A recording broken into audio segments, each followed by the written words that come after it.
it's time to sit back and relax with your favorite drink. And listen.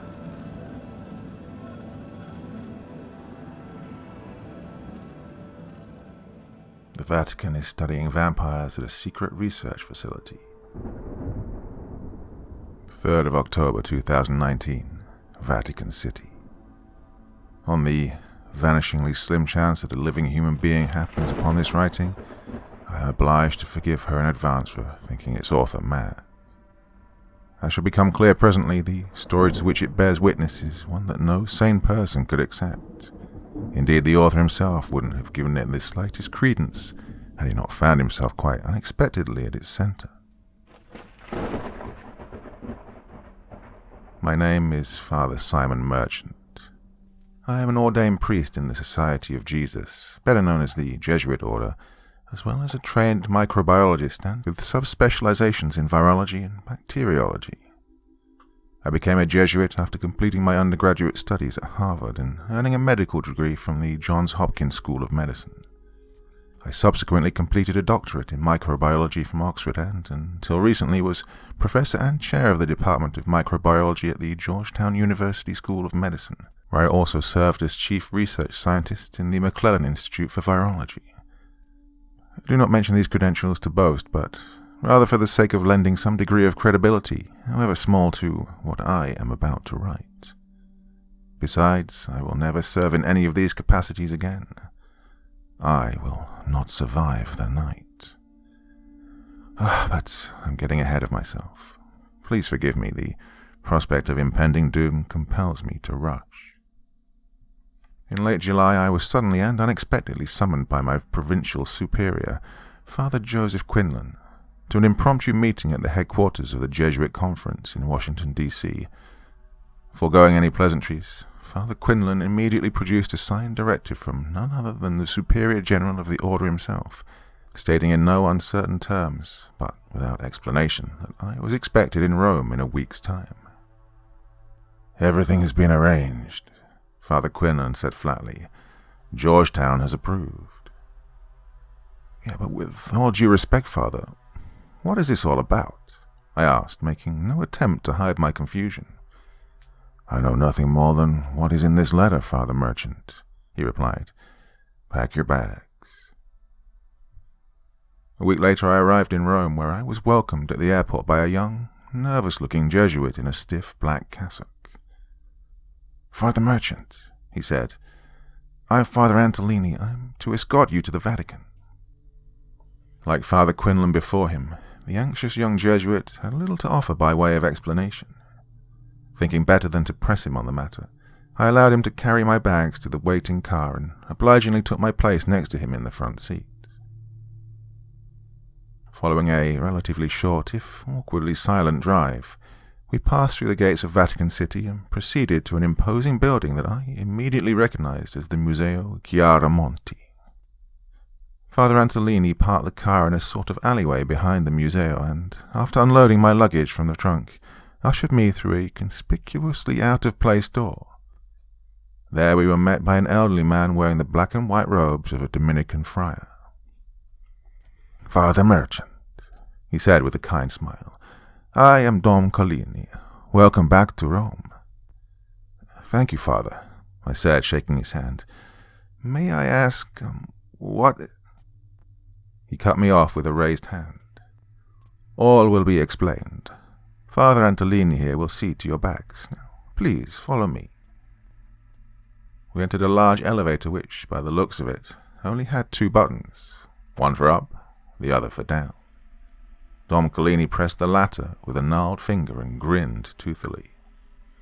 "I know what you are thinking," he mused as we began our descent. "Prepare yourself accordingly, Father. Everything you think you know is about to be unsettled." The elevator door opened to a cavernous underground vestibule where a sign on the damp stone wall read, "Institutum Pontificum Studiorum Occulti," the Pontifical Institute of Occult Studies. A deep voice roused me from my silent, awe-filled gawking. "Father Merchant," said a man in front of me, I, Father O'Hara. Though I couldn't place his deeply grooved face and dark eyes, I immediately recognized the name. Gerard O'Hara, the microbiologist? I asked in an incredulous tone. Yes, he replied flatly. It is a pleasure to finally meet the acquaintance of so esteemed a colleague. I am a great admirer of your work. Oh, the pleasure is all mine, Father, I sputtered, shaking his hand. It's not every day that I find myself in the company of a Nobel laureate. Please forgive me. What exactly is going on? No one has offered the slightest explanation since I received the superior's letter in Washington. I'm sure you are incredibly confused, Father O'Hara said with a patient smile. My apologies. For reasons that will become clear, we have been obliged to keep the nature and purpose of this meeting a secret. This very facility and the work that is undertaken here is itself highly classified. You will understand presently. But what on earth is this place? I inquired plaintively. I know you are a man of science, he said. So am I, but we are also men of God. Should it really be surprising to either of us that the Vatican has a secret research facility that studies all things supernatural? Oh, my jaw dropped. Supernatural? He nodded. Not the supernatural that is of God, mind you, but the other sort. Demons, ghosts, witches, and many other things besides. The Institute has been studying these phenomena for centuries. Its work predates the dawn of modern science, though only a small handful were, are, or ever will be aware of its existence. Well, I laughed despite myself. You've got to be joking, I said.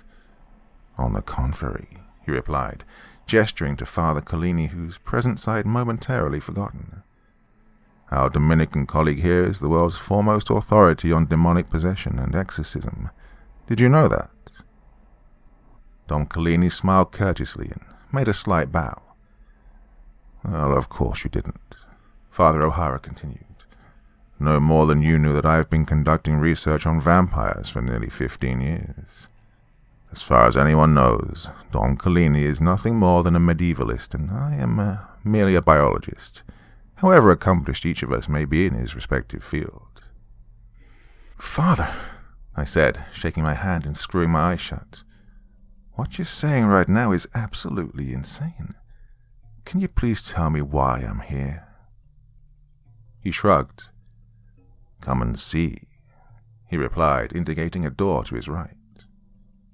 We proceeded into a massive library with hundreds of shelves, all of them lined from floor to ceiling with dusty volumes. Father O'Hara pressed a button on the wall and a large window emerged through which I saw what appeared to be a prison cell. Huddled motionless on the floor of the cell was a young man, or what seemed to be a young man at any rate. He was naked, rail-thin, and as white as a sheet, his face turned away from the window. We call him Tomislav, Father O'Hara said. Our operatives captured him in rural Serbia. Evidently he murdered his entire family along with 6 others. Who is he? I replied in a near whisper. That is not a he, Father O'Hara remarked. That is an it. I turned to look at him. What do you mean? I asked. Dom Collini chuckled from behind me, surprising me once again with his presence. Tomislav is no longer a human being, Father Merchant, he said. Tomislav is a vampire. I wheeled around to find myself eye to eye with Collini. Oh, enough of this, I shouted with a wizened face. Who is that man and why is he in that cell? Would you please be so kind as to redirect your attention to the window? Asked Father O'Hara. I did as he requested, at which point he pressed another button on the wall. The figure in the cell immediately sprang to life from the floor and catapulted itself headlong against the window. At seeing its face, I instinctively recoiled. The pupils of his cat-like eyes were narrow black slits ringed by sulphur, his mouth a gaping red gash filled with yellowing, razor-sharp fangs. He continued to smash his body against the window, all the while gnashing his hideous teeth and bellowing in a beast-like roar. "Don't worry," said Father O'Hara. "He can't see you." I stumbled a few steps backward and crossed myself. "What the—" "As Dom Collini said," O'Hara interrupted, "that is a vampire." I gawked at him with wild eyes. "Impossible," I sputtered. There are no such things. It's a superstition." "And yet, here is one before your very eyes," replied Dom Collini. Father O'Hara closed the window and ushered me to a chair. I collapsed onto it, cradling my head in my hands. "Father Merchant," he said somberly, "I know this comes as an enormous shock to you, but I assure you that you are not losing your mind. The thing behind that window is very real and very dangerous. The Church has been stalking its kind for millennia. Only recently has it begun to capture and study them. It wasn't that long ago that I found myself in precisely the same situation as you. I too was summoned here for reasons unbeknownst to me, and I too was shaken to my very core when I first beheld these creatures." "But why me?" I asked through my hands. "For the same reason I myself was," O'Hara replied, "for your expertise. My predecessor was the first to discover that the underlying cause of this phenomenon is, at least in part, microbiological. I was brought here to take his research to the next level, and you are here to do the same with mine." I looked up, my eyes red and irritated. "What?" Taking a breath, he sat down next to me and folded his hands in his lap. "We have known for some time about the actual existence, of incorporeal entities. Spirits, demons, ghosts, angels, and so forth. But as Dom Collini will be the first to admit, our ability to comprehend such entities, let alone manage them, is rather limited. Ever since the Church reconciled itself to science, which it did in no small part thanks to the efforts of our Jesuit forebears, it has not shied away from using the scientific method to expand the scope of its understanding. Unfortunately, that method is useless when applied to things without physical existence. The same is not true for our friend Tomislav, which, whatever else he or it may be, it is an embodied, material entity. Well, albeit of a sort we never encounter in nature," interjected Dom Collini. "Oh, I'm getting to that," O'Hara replied sharply. "First things first.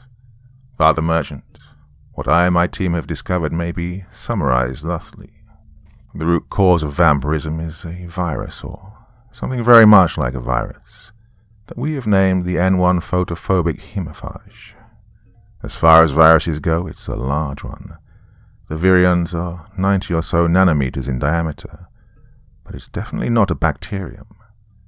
It does not have any independent genetic capacity for metabolism or reproduction. It's nothing more than a bundle of nucleic acids, but, to that extent at least, it is molecularly carbon-based. What makes the N1pH so mysterious is the manner in which it operates. Upon being introduced to the living bloodstream, it immediately attaches itself to a host cell, sheds its protein coat, and injects its genetic information, just like a virus. From there it reproduces itself trillions of times, albeit at a rate several orders of magnitude higher than any natural occurring pathogen known to us, and proceeds to do what all viruses do when it gains the upper hand. It kills its host." "So, you're telling me that thing in there is dead?" Father O'Hara sighed and averted his gaze toward the towering bookshelves. "Well," he replied, "not exactly. Think of the movies and comic books, Father Merchant. What do they tell us about vampires?" I smirked. "They hate garlic and holy water and sunlight," I said. Do they cast no reflection that you kill them by driving stakes through their hearts? I was driving at the notion that they are neither living nor dead, but undead, said Father O'Hara, returning his gaze to me. How can something that is dead move about seemingly of its own volition? How can it intelligibly communicate in human language if it does not think? And how can it think if it does not have some sort of rudimentary consciousness? On the other hand, how can it be alive if it doesn't have a heartbeat, if it doesn't oxygenate its blood through respiration, if it lacks homeostasis or metabolism? The thing you saw flailing about in that cell has a body temperature of well below 80 degrees Fahrenheit. It is capable of moving air through its lungs, through its larynx, but it does not breathe. It has reflexes, it responds differentially to stimuli, it even feels pain, but it does not eat. It drinks blood, interjected Dom Collini. What you're describing is biologically impossible, I stated decisively. In the absence of oxygen and nutrition, living cells die. This is indisputable. And this is what is truly miraculous about N1PH, replied Father O'Hara.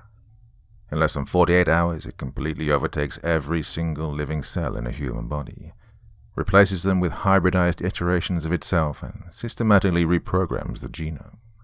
The virus alters the cells at a molecular level so that they are able to reproduce indefinitely without oxygen, without digestion, without excretion. This effectively renders them immortal. It also invests them with a mind-blowingly heightened capacity for regeneration, and that effectively renders them invincible. It strengthens the bones, increases muscle mass. The list goes on and on. The end result is an organism that is virtually indestructible, with levels of speed, agility, and strength that are far in excess of anything human beings are capable of. But there are a few catches. It drinks blood, Dom Collini reiterated, much to Father O'Hara's annoyance. Yes, it drinks blood, O'Hara snapped. Hence the term hemophage. The vampire is compelled to consume blood by a genetic imperative that we do not fully understand. Blood is the raw material out of which the virus replenishes itself, or rather the hybridized, formerly human cells it has subordinated. The fangs you beheld in the creature's mouth are the result of the virus recoding its genome to meet this imperative. So is its stomach, which no longer digests so much as it absorbs, redirecting the blood food directly to cell nuclei through a network of microscopic rhizomes. So, what happens if it goes without blood? I inquired. Father O'Hara grinned. Oh, we have studied that at great length, he said. The vampire must consume around 5% of its body weight in blood every 48 hours or so. If it does not do this, it begins to putrefy rapidly. On average, it cannot endure without blood for more than 3 days. Beyond that point, the N1PH seems to, shut itself off. When that happens, all of the hybridized cells that comprise the vampire's body begin to die simultaneously, resulting in freakishly accelerated decomposition. But there's another catch. N1PH is extremely photophobic, so much so that a typical virion will completely disintegrate after 5 seconds of direct exposure to sunlight. We suspect that this trait is directly or indirectly linked to the vampire's predation habits. It hunts most effectively at night. But more than this, consumption of blood appears to induce a kind of diurnal hibernation during which the aforementioned absorption takes place. It's also during this time that any and all damaged cells are regenerated. This defies rudimentary logic, Father O'Hara, I said, shaking my head. Let me ask you this for a start. Can vampires be killed or not? Yes, in the sense that certain forms of physical trauma, exposure to sunlight, decapitation, destruction of the heart, and such like, cause the virus to shut off in the manner described previously. Okay, but why? I asked. Father O'Hara shrugged. To be perfectly frank, this is not something we understand.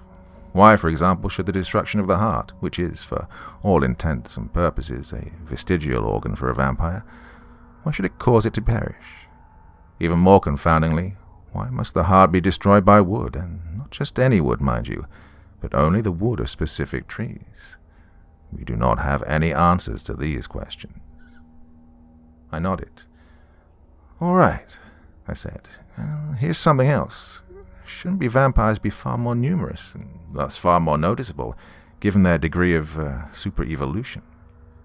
We do not entirely understand this either, replied O'Hara. In the vast majority of cases, it seems, vampires simply kill their human prey rather than communicating the virus so as to create new vampires. It turns out infection is prevented by an enzyme that's secreted through the fangs. So the virus doesn't exhibit a reproductive imperative. It's unclear, said O'Hara. When vampires do create new vampires, the enzyme I mentioned is withheld. We cannot ascertain whether this occurs naturally, for example as part of a genetically programmed reproductive cycle, or whether it is something that the vampire itself wills. This is at least the second time now you have alluded to volition, I remarked, scratching my head. Honestly, the thing in the cell didn't seem to have much control over itself. That's because it was agitated, O'Hara replied. As you'll see, Tomislav is more than capable of acting like a human. Dom Collini and I have both conversed with him many times. If I may, Father O'Hara, Collini interjected, perhaps now would be a good time for me to step in. O'Hara heaved a sigh. Go on, he said. As my colleague has already explained, Collini continued, the virus doesn't destroy the host cells so much as partially it transforms them, and as a result they remain in a kind of suspended animation, as it were. This is just as true of brain cells as it is of, any other type of cell. Thus the vampire necessarily retains a capacity for language, cognition, thinking, and memory. Vampires were once living people, a neurochemical trace of which remains imprinted on the brain.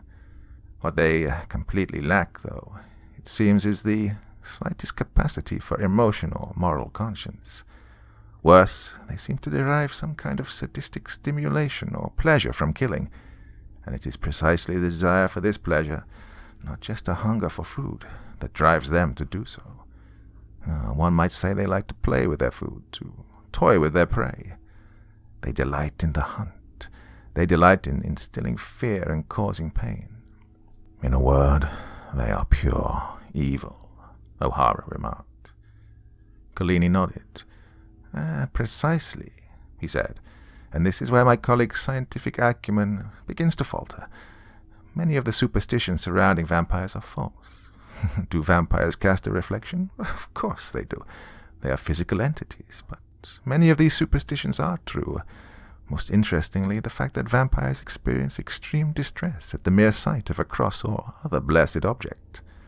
Holy water has the same physical properties as an unblessed water, but yes, it causes physical damage to a vampire's flesh. How can this be? You tell me, I replied dryly. My area of expertise is demons, Father Merchant, Collini said. Unlike vampires, which have weight, height, proportion, and the like, demons cannot be poked and prodded in a laboratory. But vampires are very much like demons in one crucial aspect.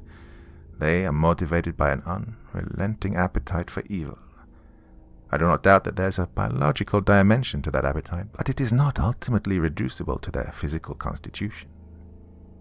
Father O'Hara huffed slightly. Vampires cannot be monsters of the sort we routinely find in the animal kingdom, Collini continued, nor can the virus that brings them into existence be the mere result of an evolutionary mutation. Someone or something had to create that virus, and I am enough of a philosopher to know that it wasn't God. Then who was it? Father O'Hara spat in an irritated tone. The devil? Okay, brothers, if I may, I said calmly. The one question that's not been addressed is, why am I here? I cannot dismiss anything that's been said without dismissing your obvious intelligence and sincerity. Though I do not pretend to understand any of it, not a single iota, I am at least prepared to admit that the phenomenon to which you have introduced me is, in some sense, very real. But again, what could any of this possibly have to do with me? Father O'Hara's countenance darkened. Where there is a virus, there is a vaccine, he pronounced gravely. I eyed him suspiciously. You want me to find a cure for this? Not exactly, O'Hara replied. Father Michalski, our chief pathologist, has developed a trial vaccine. The Holy Father himself has directed you to review Michalski's work and evaluate the merits of testing it. Sebastian Michalski is in on this too? I thought to myself in exasperated wonder. God, is there anyone from Pontifical Academy of Sciences who isn't involved in this project? O'Hara produced a small envelope from his cassock and handed it to me. The papal seal was clearly visible on its face. Based on what you've told me, I said, opening the envelope, traditional vaccination models would scarcely seem feasible in a case such as this. As the document in your hand makes clear, said Don Collini, my role here is that of advocatus diabolos, and, apologies for the bad pun, I am obliged in that capacity to warn you that the ultimate cause of this phenomenon may be diabolical. What do you mean? I asked. I have personally witnessed dozens of demonic possessions, he replied. If it is possible for a demon to take control of a living, in-soul body, what is to stop it from doing the same thing to a corpse? And what if the virus is merely the physical mechanism by which this end is achieved? In that case, destroying the undead body does not vanquish the source of its reanimation. It merely frees it to do the same to another. This is where Dom Collini and I part ways, O'Hara remarked. The undead are not ensouled.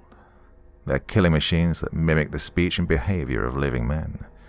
I make no objection to the prospect that Satan himself is the ultimate cause of vampirism, but I deny that vampires are merely possessed cadavers.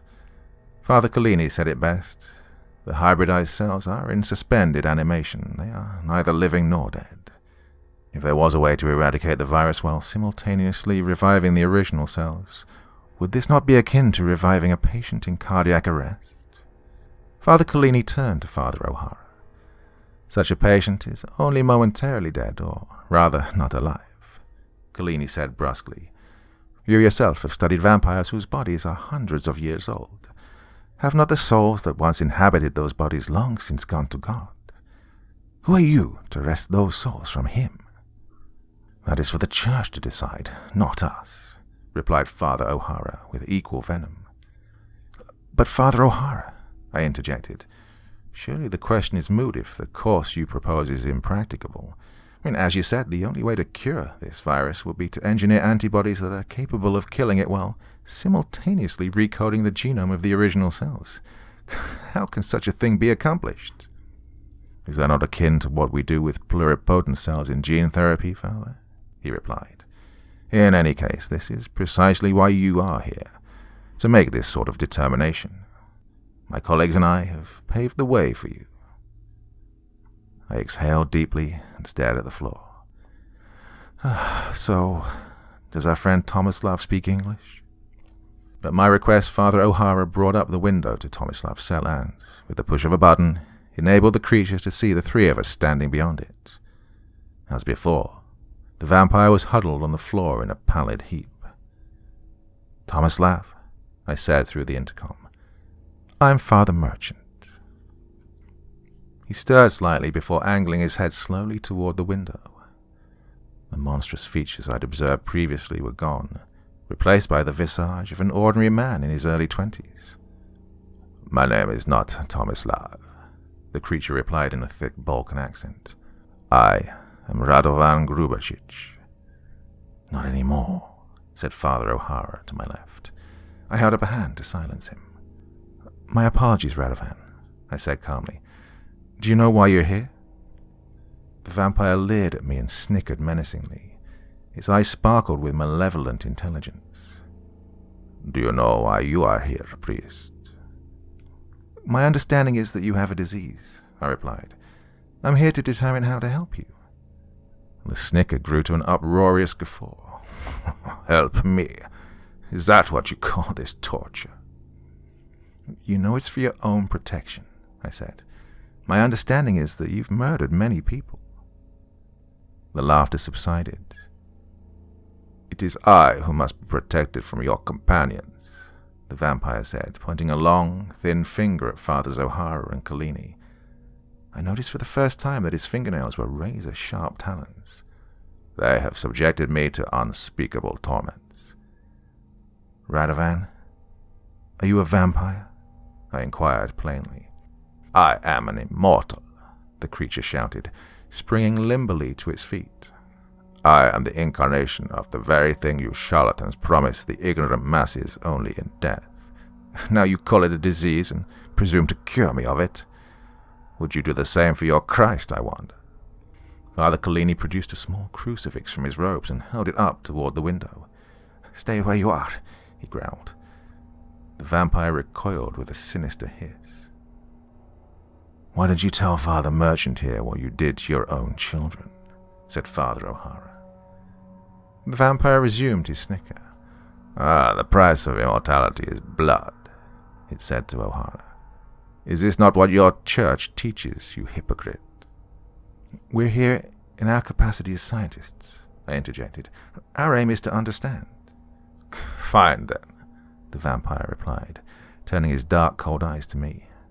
"You understand survival of the fittest. This is the creed of your mortal science. Does the wolf murder the sheep, or does he merely do what is in the nature of all creatures to do? That is, survive." "It's not in the nature of human beings to kill other innocent human beings," I retorted. "The history of your race suggests otherwise. The difference is that unevolved human beings like you feel guilt and shame at what clearly comes quite naturally to you. We have transcended your weak, pitiful kind.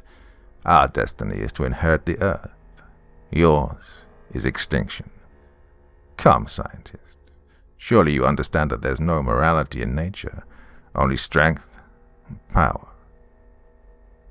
"Perhaps it's wrong to say that the wolf murders the sheep," I replied.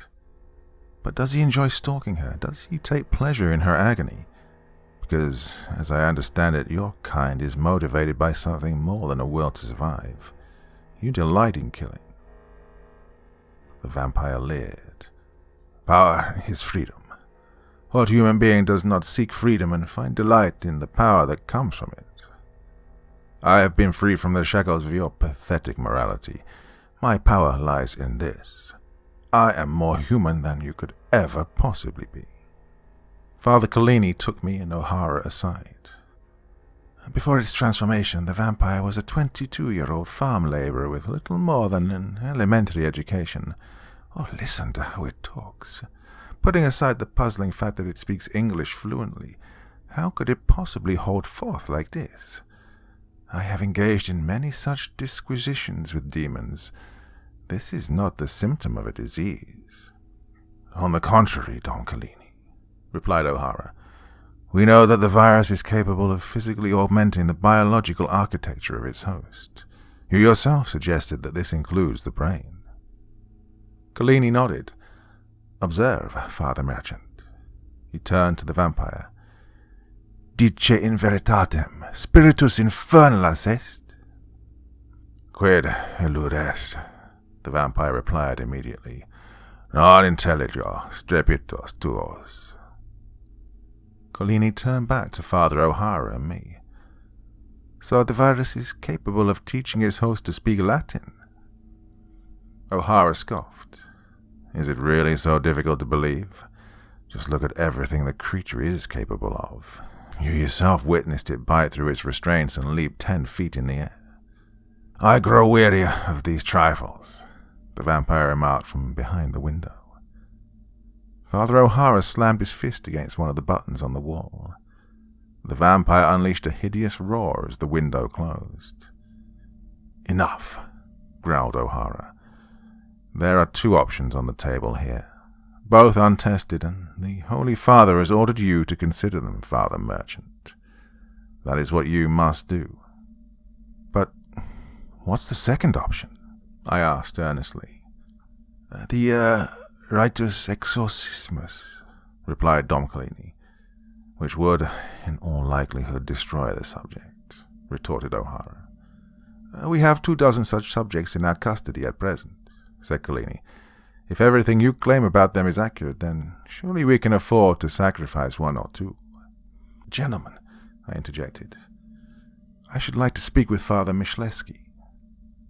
"Unfortunately, he is not with us at the moment," O'Hara replied. "He was attacked by a subject last week and is recovering from his injuries at Salvator Mundi. I'll direct you to his laboratory." We proceeded through a maze-like corridor and entered the room in question, a typical research lab of the sort found in universities and hospitals throughout the world. Father O'Hara picked up a large portfolio from one of the tables and handed it to me. "All of Myślewski's findings are here," he said. "As I hinted at previously, the trial vaccine employs rapidly multiplying stem cells that have been genetically modified to destroy the virus and restore the original cells. Thus far, testing has only been conducted on individual cells." "And what were the results?" I inquired, skimming through the contents of the portfolio. "The vaccine doesn't appear to destroy the virus so much as freeze it," O'Hara replied. "In other words, it places the virus itself in suspended animation, thereby liberating the recoded human cells." "And just to be clear, no attempt has been made to exercise the subjects?" I asked. Father Collini shook his head. "Not yet." After spending several minutes weighing the options in my head, I turned to my colleagues and sighed heavily. "I believe we should test the vaccine on Mr. Grubicic." Not long thereafter, Father Antolini escorted me to my accommodations, where I spent a mostly sleepless night attempting to process the otherworldly ordeal I'd just endured. Early the following day I returned to the Institute, where Fathers O'Hara and Collini were waiting for me outside what appeared to be an operating theatre. The three of us dressed ourselves in surgical garb and sanitized accordingly. Inside the theatre was the vampire Tomislav, who had been somehow subdued, I dared not ask how, and chained to the operating table. The vampire thrashed about wildly and screamed a seemingly endless litany of curses at us. Father O'Hara produced a small vial from an adjacent refrigeration unit. "This is the vaccine," he said through his mask. "We'll be injecting 10 cc's directly into the subject's abdomen." "Proceed," I muttered. O'Hara drew the syringe and turned to the vampire, whose belly, despite all the thrashing, was mostly holding still. "Fuck you, priest," the vampire bellowed as O'Hara plunged the needle into its umbilicus and depressed the stopper. The vampire instantly fell silent and became stock still. Its face contorted into a look of confusion, its eyes rolling around maniacally in its skull. After a minute or so it fixed its gaze on Father O'Hara and whispered in Serbian, "Where am I? What's going on?" My colleagues and I looked at one another. A moment later, the creature erupted into a flood of agonized wails and resumed its thrashing with even greater intensity. Before my very eyes, hundreds of cyst-like growths began to appear over the entire length of its pale body. The growths started to swell and redden as they proliferated. In less than 30 seconds, they completely covered the vampire's body, obscuring and distorting his features beyond recognition. Some grew to the size of grapefruits. No sooner had I observed these things when the body in front of me exploded in a torrent of gore, the force of which knocked us clean off our feet. Rushing to wipe the blood and any tissue from our surgical visors, I saw that nothing remained of the body save a bubbling pile of bone, sinew, and torn flesh. The entire operating theatre was dripping with carnage, as were our own blood-soaked garments. For a moment everything was still, but the rivulets of gore slithering down the walls. We then heard something like a distant guttural moan that seemed to emanate from nowhere in particular. I immediately crossed myself, and my colleagues did the same. We exited the theatre in stunned silence, and did our best to unburden ourselves of the creature's remains. Taking several hours to recuperate, we reconvened in our original meeting spot, the library, and stared at each other wordlessly. You are the scientists, Father Collini said, breaking the silence. What happened? I really have no idea, I replied. But if I had to guess, we just observed the most violent and aggressive instance of cancer in the history of creation. Father O'Hara said nothing. Turning to him, I noticed he was cradling his face in his hands and trembling slightly. Father, are you all right? I asked. There was no response. Father Collini and I looked at each other nervously. Father O'Hara, Collini said, reaching out to place his hand on O'Hara's shoulder. And in an instant, O'Hara sprang forward from his seat with a piercing scream and grabbed Collini's forearm. I tumbled backwards from my seat.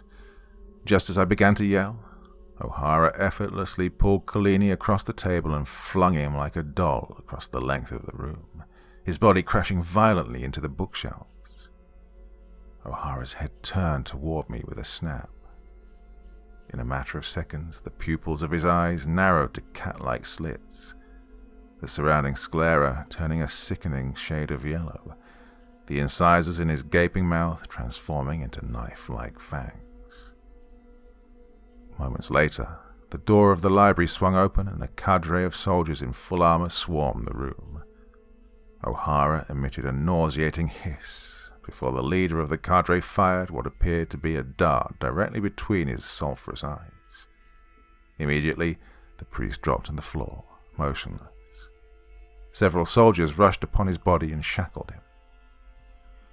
The soldier who'd fired the dart crouched down next to me and lifted his visor. "Are you okay, Father?" he asked with concern. His helmet was emblazoned with the insignia of the Pontificia Cohors Helvetica, the Swiss Guard. "See to Dom Collini," I stammered, gesturing weakly toward the other side of the library. And then everything faded to black. I woke sometime later in a small infirmary. Father Collini was sitting next to my bed, flanked by several Swiss Guards. He was bruised and disheveled, but otherwise no worse for wear. "You fainted, Father Merchant," he said calmly. I coughed and pulled myself into a sitting position. "Are you all right, Father?" "Fine." "And, Father O'Hara?" Collini sighed. "He is infected, transformed." "But how?" I asked, horrified. "He wasn't bitten." Collini shrugged slightly and glanced at the floor. "I believe my hypothesis has been vindicated," he said somberly. "The virus wasn't communicated to O'Hara by physical means. Whatever dark entity had been dwelling within the vampire was evicted upon the destruction of its body and immediately took up residence in our colleague. It is not the virus that causes the vampire, but the vampire, or rather its spirit, that causes the virus." "But if that's so—" "Yes," Collini interrupted. "The spirit must be cast out by exorcism. There's only one problem, and I'm afraid it's rather grave. While we were recovering from the episode with Tomislav, it appears that Father O'Hara surreptitiously administered the vaccine to all 24 of the vampires in this facility. Every single one of them has been destroyed." My jaw dropped. Then the spirits have been unleashed. No sooner had the words left my mouth than I began to hear a chorus of screams erupting from every corner of the institute. The Swiss Guard drew their weapons, their heads darting frantically from left to right. Dom Collini and I looked at each other. "Run," he whispered. What followed is a blur. Somehow I managed to escape and take shelter in the very hotel where I now write this account. Less than an hour later, I began to hear sirens blazing through the streets of Rome. The news was reporting that a biohazard incident had occurred at Vatican City, which has since gone into a complete lockdown. Regardless of what happens next, it's unlikely that the truth will be forthcoming, in which case I hope this account will find the light of day. As for me, however, I fear that one of the many demonic spirits that were unleashed in the bowels of the Vatican this morning has taken possession of me. I can slowly feel it squeezing my life away. The window of my room is open, living 30 stories above the street. It beckons to me. Oh, I trust that God will forgive me for what I must do. I will not allow this demon to turn me. Part 2. It was a prematurely dark afternoon in Rome. 3 hours earlier, the Angelus bells were tolling solemnly over the rooftops. A fog as thick as stone had risen from the Tiber and woven itself like gossamer through the winding arteries of the city, draping it in damp, drizzling shadow. Deep in the noiseless sprawl of the apostolic palace, 2 priests sat silently in a gloomy antechamber, their eyes fixed on the enormous oaken door that loomed before them. The younger of the 2 was a Jesuit in his late 50s, a short, perfectly bald man with the spry, stocky build of a prize-fighter beneath his black cassock. The brow over his thin metal spectacles was deeply furrowed, his eyes deep-set and steely.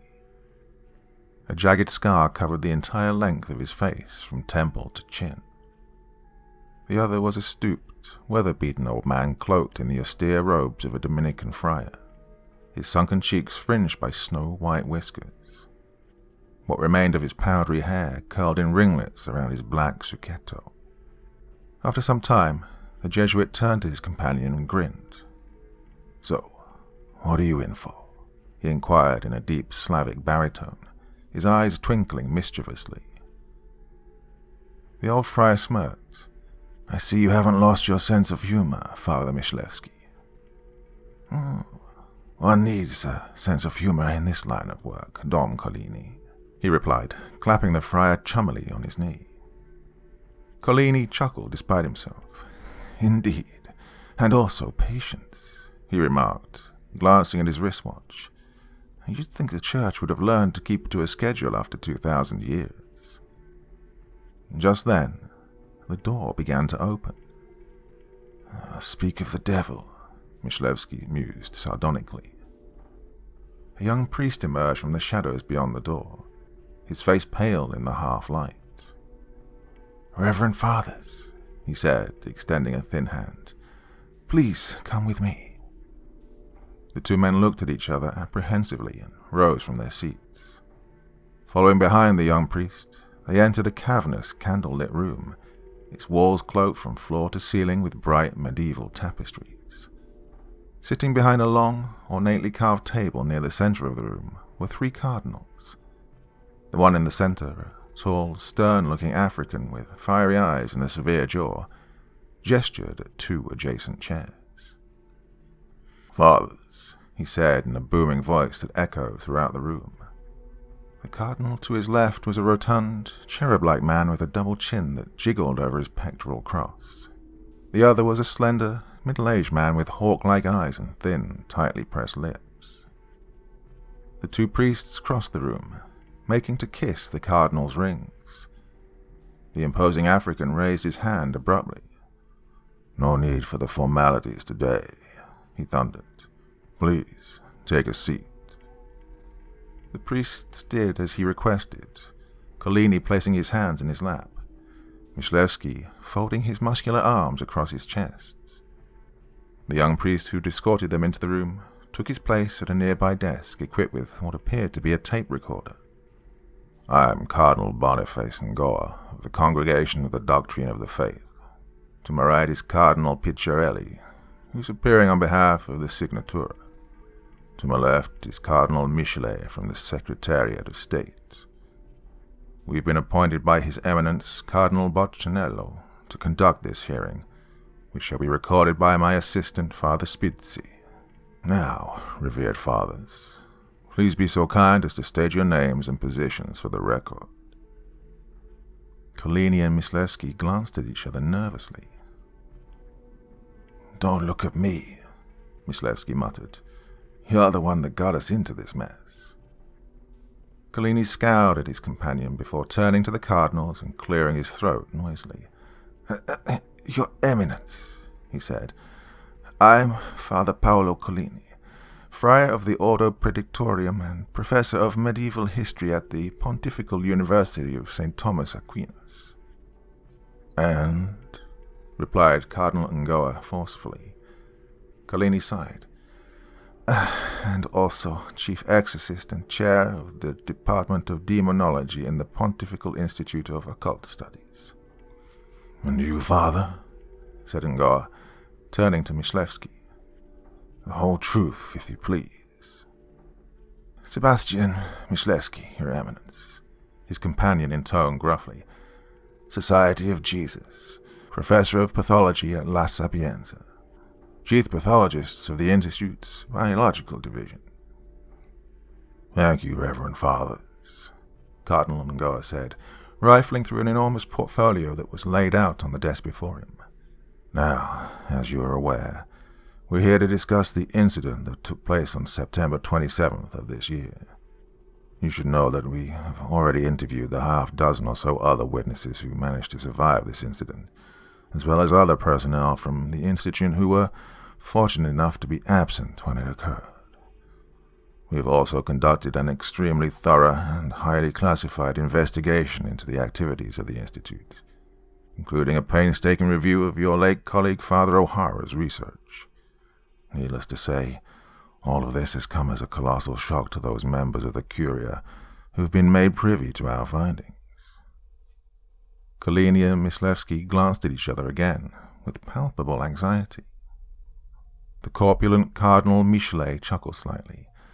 This is an understatement, he remarked in a simpering voice.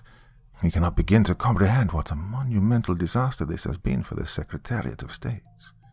We are no strangers to scandals and cover-ups, but the lengths we've had to go to clean up this particular mess have been nothing short of Herculean.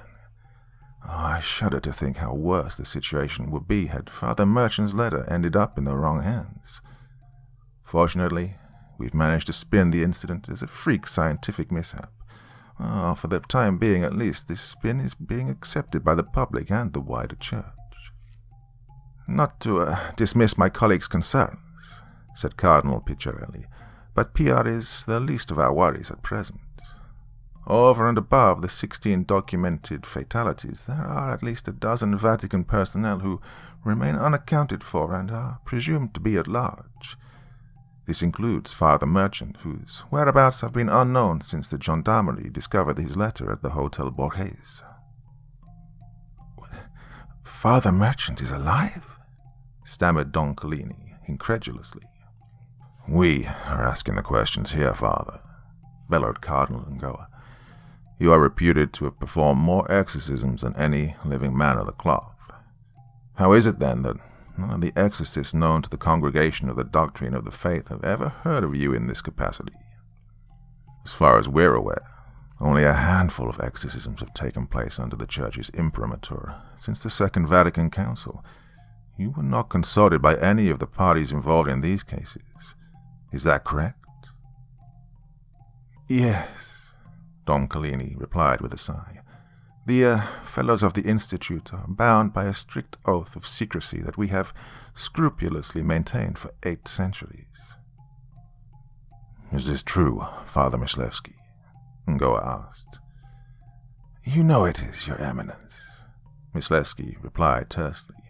You've already gone through our archives with a finely toothed comb. Ngoa frowned menacingly. Regardless, I want these things stated for the record, he said through gritted teeth. The Church's official position was, and is, that vampires do not exist. Yet the Institute has been tussling with them for centuries. Among the volumes we found in your collection is a manuscript from the 12th century entitled De Vampiris et aliis Daemonis Incarnati. Are you familiar with it, Dom Collini? Collini shrugged. Of course. It was written by Berengar of Guzon, the principal associate of the Institute's founder, Saint Alethius of Chartres. And the text describes vampires as corpses that have been reanimated by infernal powers to wreak havoc on the living, correct? Ngoa asked. Yes, Collini replied. And does it explain when, where, and how these creatures first came into existence? Collini nodded. Berengar notes correctly that tales of vampire-like beings have figured in countless folk traditions from time immemorial. Nonetheless, he speculates that the first true vampire was a Jewish apostate from the Second Temple period named Simeon ben Simeon. According to several Kabbalistic texts, he was evidently a rabbi who had been anathematized for dabbling in necromancy and other occult practices. Berengar claims that Ben Simeon successfully conjured a demon called Yofil, to whom he offered his soul in exchange for the eternal youth. The demon proceeded to wrest his soul and take possession of his body. "What do you mean by wrest his soul?" Cardinal Picciarelli inquired pointedly. Simply put, it killed the rabbi and forcibly evacuated his spirit, presumably to hell, Collini replied. So this incarnate demon proceeded to prey upon the living, thereby creating new vampires? Ngoa asked. Father Collini sighed and shook his head. We do not know exactly. In addition to infernal pacts, Berengar believed that those who are bitten or otherwise attacked by vampires can become vampires in turn. For the most part, this aligns with our research, as you surely know by now. It's not entirely clear to us, however, why some of the vampire's victims transform and others do not. It has to do with an enzyme that's produced through the fangs, Myslevsky interjected. Ngoa raised his hand. I will speak to you presently, Father Myslevsky, he snapped. Kindly wait your turn. Now, Don Collini. The text claims that vampires can be destroyed by means of fire, sunlight, decapitation, and destruction of the heart. Is this correct?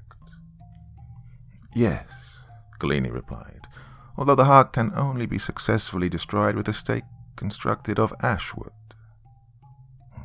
Why ashwood? Asked Cardinal Michelet, puzzlingly. Collini shrugged. We don't know. In the legends, ash is one of many trees from which the true cross is reputed to have been fabricated. This is as good an explanation as any. Vampires are also vulnerable to Euphorbium millii, the plant associated with the crown of thorns, as well as silver. The latter weakness has long been associated with Judas Iscariot's betrayal of Christ, although, as Father Myslevsky can attest, there appears to be biochemical factors involved as well. In any case, Ngoa continued, vampires can be destroyed, and this has been the Church's preferred method for dealing with them for centuries, yes? Collini nodded. And who exactly was responsible for doing this? Ngoa asked. In the year 1156, Pope Adrian IV directed Saint Alethius to form a secret army of vampire slayers under the auspices of the Institute.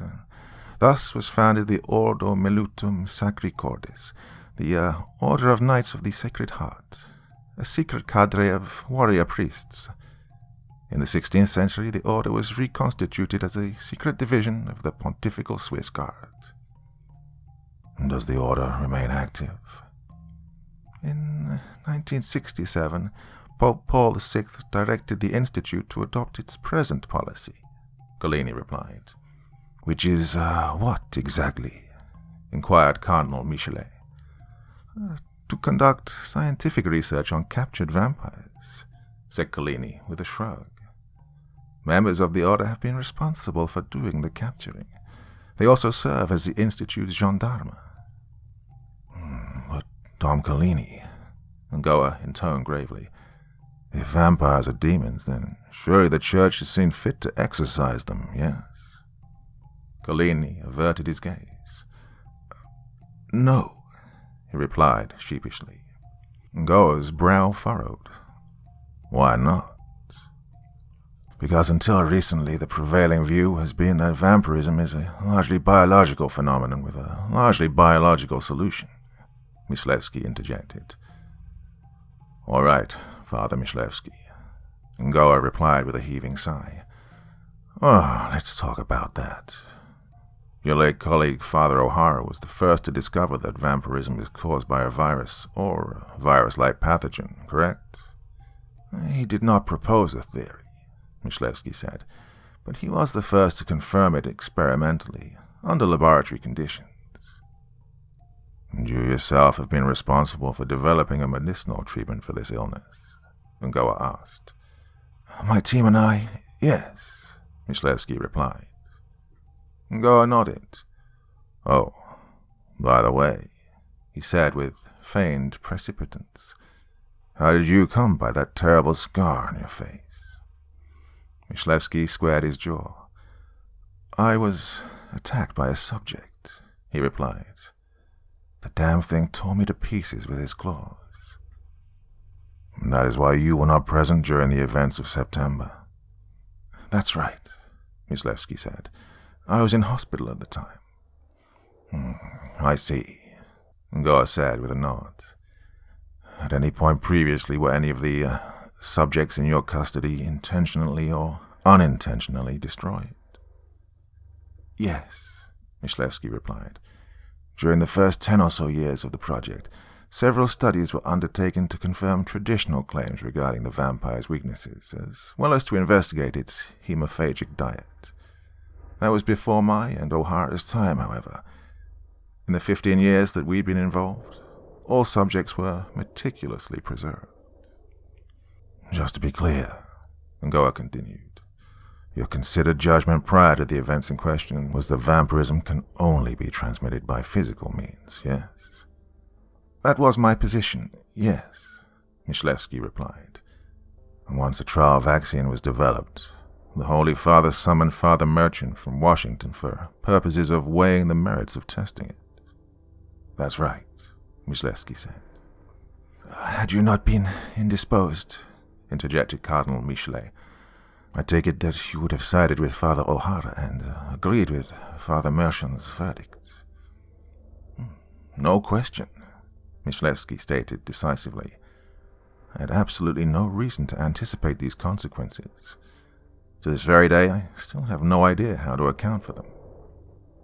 But you and Father O'Hara both agreed that vampirism is, to some extent at least, an infernal phenomenon, Cardinal Picciarelli added. Why then did you not favor Dom Collini's recommended course of action? Myslevsky glowered at the Cardinal. Our position was that the N1PH virus causes human beings to transform into demons, not the other way round, in which case exorcism would most likely accomplish nothing but the subject's destruction. A medical intervention, in contrast, stood to eradicate the virus and restore the human host to life. Or so you thought, replied Ngoa brusquely. You say you have no idea why the vaccine backfired in such a spectacular manner. Myslevsky looked away and shook his head weakly. Well then, Ngoa huffed. Do you have any idea why multiple individuals, including Father O'Hara and, we presume, Father Merchant, ended up being infected despite the fact that none of them were physically attacked by subjects? Ngoa asked. There's no scientific explanation for it, Myslevsky said in a defeated tone. Ngoa grinned smugly. If I may return to you, Dom Collini, he said. Is it not your position that the destruction of the subject's physical form is what facilitated the transmission of the virus? Yes, Collini agreed. My theory is that N1PH is merely a particular modality of demonic possession. It is the mechanism by which certain species of disembodied spirits prey upon us. When the bodies of the undead are destroyed, this essentially liberates the spirits in question, thereby allowing them to infect others. Ngoa shook his head confusedly. But you yourself said earlier that the Church has been hunting and killing vampires for centuries. Were there any known instances of the virus being transmitted in this manner before now? Not as far as I or anyone else knows, Collini replied with a shrug. According to Berengar, the souls of innocent people who have been murdered by vampires go to God, whereas when the vampire is destroyed, the vampiric entity returns to hell, just as other demons do when they are exorcised from the bodies of the living. All right, Ngoa said. If I may shift gears for a moment, Dom Collini, can you state in your own words what transpired following the destruction of the vampire known as Tomislav, and the subsequent transformation of Father O'Hara? Collini shuddered despite himself. As Father Merchant stated in his testimony, members of the Swiss Guard heard a commotion in the library and, upon entering it, proceeded to subdue Father O'Hara, or rather, what used to be Father O'Hara, according to our standard methods. They then tended to my injuries and took Father Merchant, who had fainted, to the infirmary. Not long thereafter, we discovered that O'Hara had administered the vaccine to all of 24 subjects in custody, all of whom met the same fate as Tomislav. I informed Father Merchant of this once he had regained consciousness. And it was at this point you began to hear screams throughout the facility, yes? Yes, Collini said in a faltering voice. Father Merchant fled at my urging. I then rushed out to the hallway alongside the team of guards, where we immediately beheld several other guards firing their weapons at Institute personnel who had evidently become vampires. Who gave you the command to employ incendiary weapons against the creatures? Cardinal Michelet inquired. Captain Ossing, on my recommendation, Collini replied. And why did you make such a recommendation at that particular juncture? Collini studied his shoes pensively. I don't quite know. Many scholars in the tradition have argued that fire is the most potent and decisive weapon in the Slayer's arsenal. Perhaps I was thinking this in the back of my mind. And was this course of action successful? Cardinal Picciarelli asked. We successfully neutralized 8 vampires, as you know, Collini replied. But at least a dozen appeared to have escaped, including the former Father O'Hara, Ngoa countered. Is it not so? Collini fixed a steely-eyed gaze at Ngoa. It is, he replied quietly. But what? Ngoa growled. No further infections have occurred in Vatican City since that day, Your Eminence. Ngoa pursed his lips and nodded. And you think the flamethrowers are responsible for this? Your guess is as good as mine, Reverend Cardinal, Collini replied with a shrug. Ngoa sunk into his chair and stared up at the towering ceiling. Here's where we are now, he said. All, or virtually all, of the facts on the ground, including the existence of the Institute itself, have been suppressed, at least for the time being. Obviously, many more are privy to them now than were before, but only within the steepest reaches of the hierarchy. The Holy Father will review the findings of this hearing alongside all the others and arrive at a determination regarding our next step. I must tell you, though, that he already has certain predilections. He intends to shutter the Institute, Myślewski volunteered. Ngoa shook his head. On the contrary, he replied, the Holy Father believes that this incident may bespeak a novel and wholly unprecedented diabolical threat. For this reason, he favors the re-establishment of the Order of the Knights of Sacred Heart and the immediate resumption of full-time vampire hunting. If this is what he ultimately directs us to do, it'll fall upon you and other senior members of the Institute, as well as your compatriots in the Swiss Guard, to see that his wishes are fulfilled. Your first priority will be locating the missing, particularly Father Merchant. Collini and Myślewski turned toward each other with wide eyes and mouths ajar. That is all, fathers, Ngoa pronounced gravely. Vade cum Dio. Father Simon Merchant stepped out onto the small balcony of his room at the Hotel Borghese, which loomed some 30 stories above the bustling Via Crescenzio below. Trembling and drenched in sweat, the priest closed his eyes, crossed himself, and plunged headlong into the brisk night air. In an instant, everything went black. Much to his startled chagrin, Father Merchant realized that he was still conscious. "I'm dead," he thought to himself in the void of his mind. "That remains to be seen," replied an ethereal voice almost immediately. With growing awareness of the feeling of his body, Father Merchant slowly opened his eyes to a brilliant night sky. A chilly breeze swept over his supine form, rippling his cassock. From somewhere far below he could hear the sound of traffic. Pulling himself erect, the priest surveyed his surroundings with awe-struck eyes. He was on the roof of St. Peter's Basilica. "I hope you're not afraid of heights," the ghostly voice said behind him. Turning his head with a snap, Father Merchant saw a beautiful, statuesque woman in a billowing snow-white trench coat.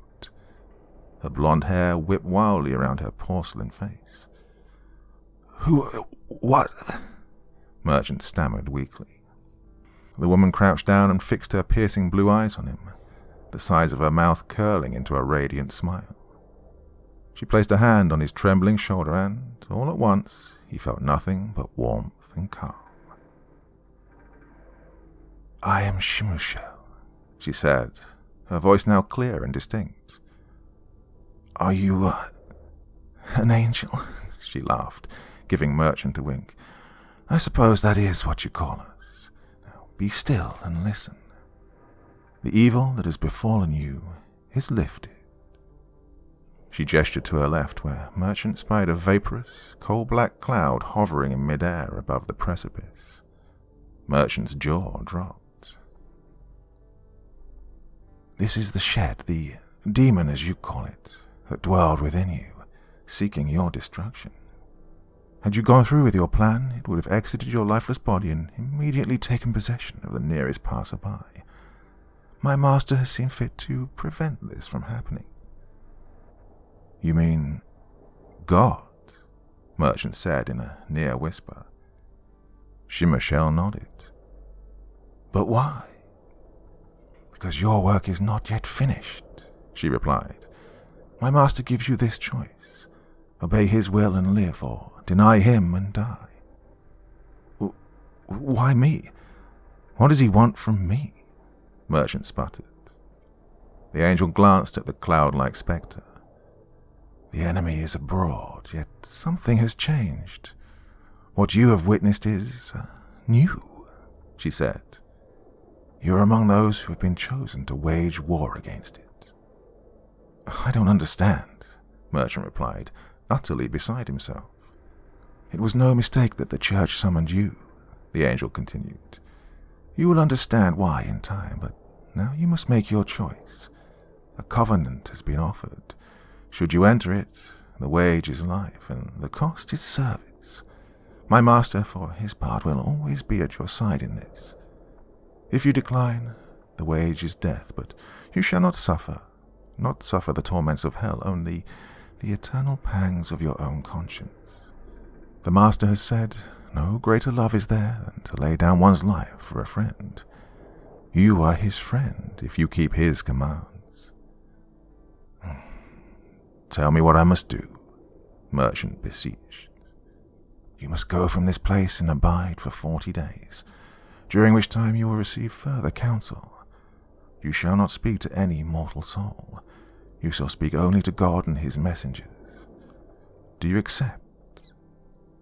Father Merchant stared into the angel's face through tear-filled eyes. With slow deliberation, he crossed himself and exhaled deeply. All around him, the night sparkled and shone.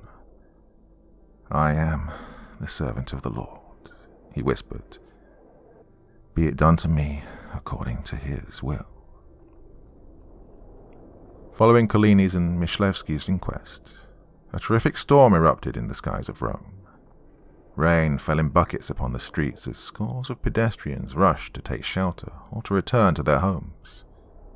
Among them was a young Carmelite nun named Sister Immaculata, who was en route to her chapter house when the storm descended. Pulling her black mantle over her habit, she ducked quickly into an alley where she found refuge from the downpour in a damp alcove.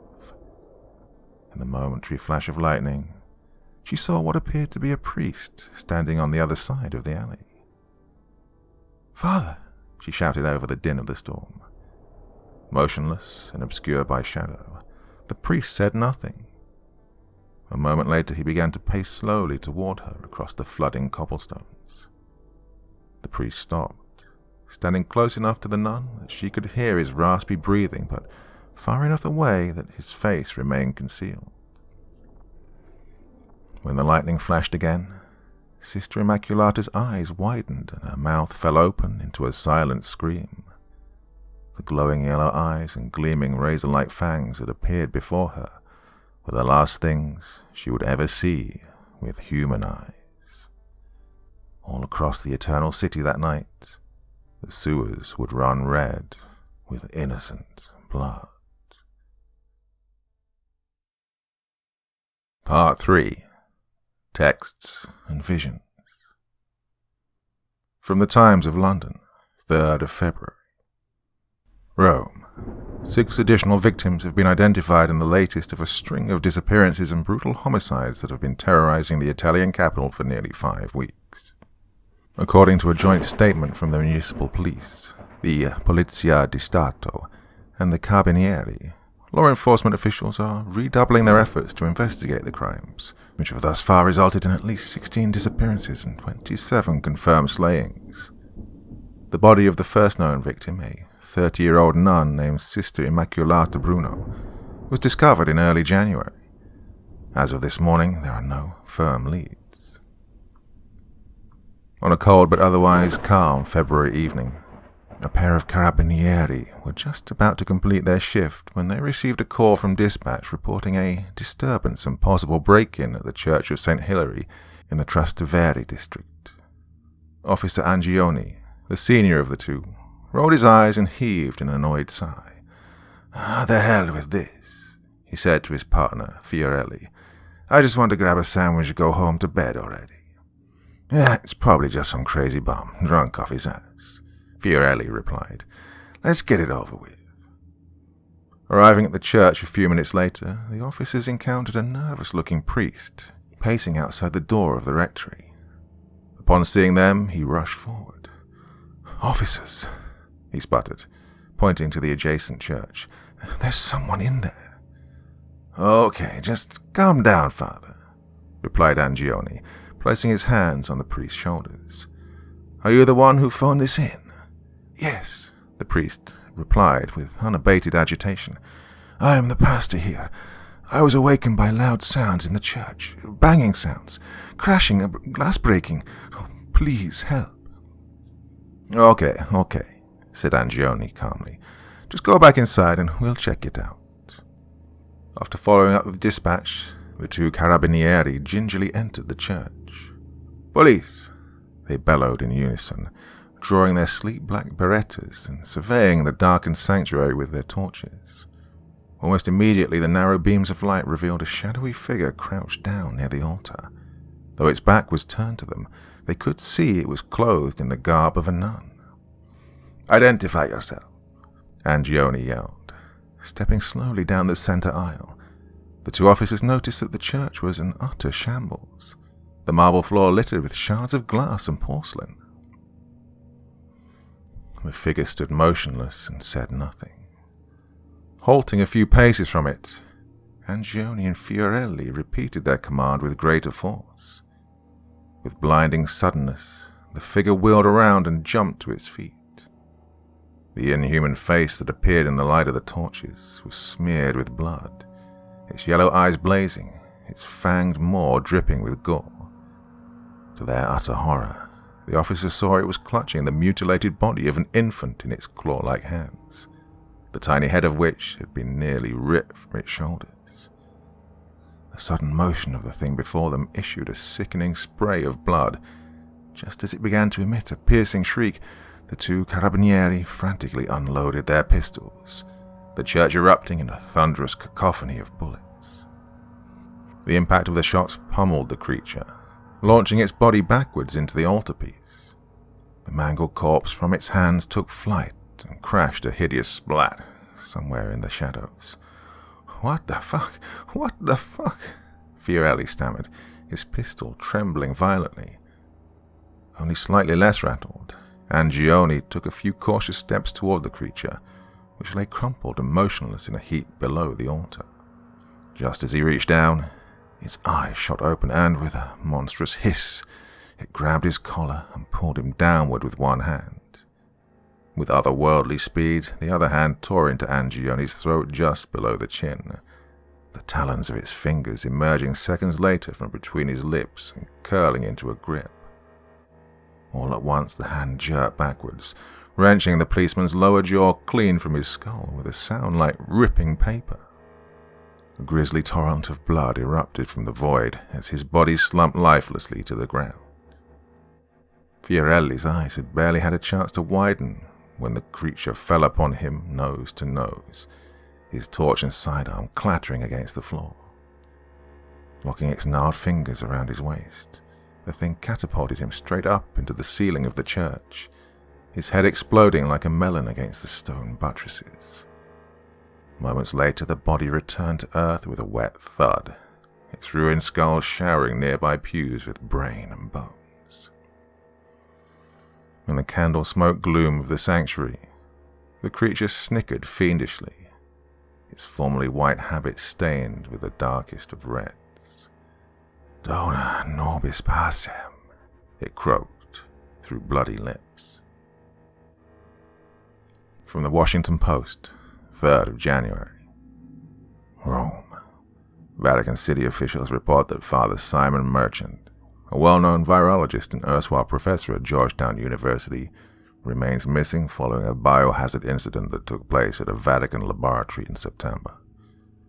According to spokespersons for Georgetown and the Archdiocese of Washington, Merchant was visiting Rome on unspecified business at the time of the incident, having been summoned by the Secretary General of his religious order, the Society of Jesus, in late August. Although specific details of the nature and cause of the incident are scarce, the Vatican has confirmed at least 8 fatalities, including the renowned microbiologist Gerard O'Hara, late of Trinity University in Dublin, who was awarded the Nobel Prize for Physiology 2 years previously.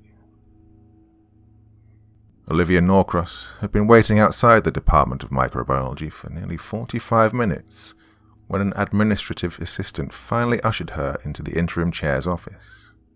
She was a prim, unassuming woman of 27, with sable hair and olive complexion. Unconventionally attractive, even beautiful, despite the heavy toll taken by overwork and chronic lack of sleep.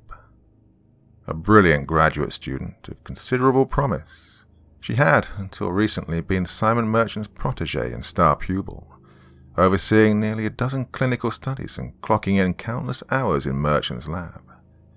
In the wake of his mysterious disappearance, she felt herself rudderless and adrift, inching closer and closer to a thorough unraveling. Merchant wasn't simply her mentor and role model, he was practically a surrogate father. Though she was an unrelenting atheist who could not reconcile Merchant's scientific genius with his penchant for superstition, her respect, indeed her fondness for the priest, was limitless and unqualified. Merely thinking of his messy mop of salt and pepper hair and cayenne brown eyes almost brought her to tears. She was worried sick about him. The chair, a short, disheveled man with a blousy comb-over, met her at the door and invited her to take a seat. "I'm sorry to keep you waiting, Miss Norcross," he said with a note of exhaustion, plopping down behind his desk. "What can I do for you?" Olivia placed her weather-beaten bag on the floor next to her, straightened her posture, and folded her hands politely in her lap. "Thanks for making time for me, Dr. Davis," she replied. "I know how busy you are." Davis dismissed this remark with a blasé wave of his hand. "I just wanted to touch base with you about Father Merchant," Olivia continued. "It's been months now and me and the other lab rats are still totally in the dark. Well, on top of that, no one's really been providing us with any direction, so we're just kind of flailing about at the moment. I don't know, I was hoping you could provide some kind of clarification."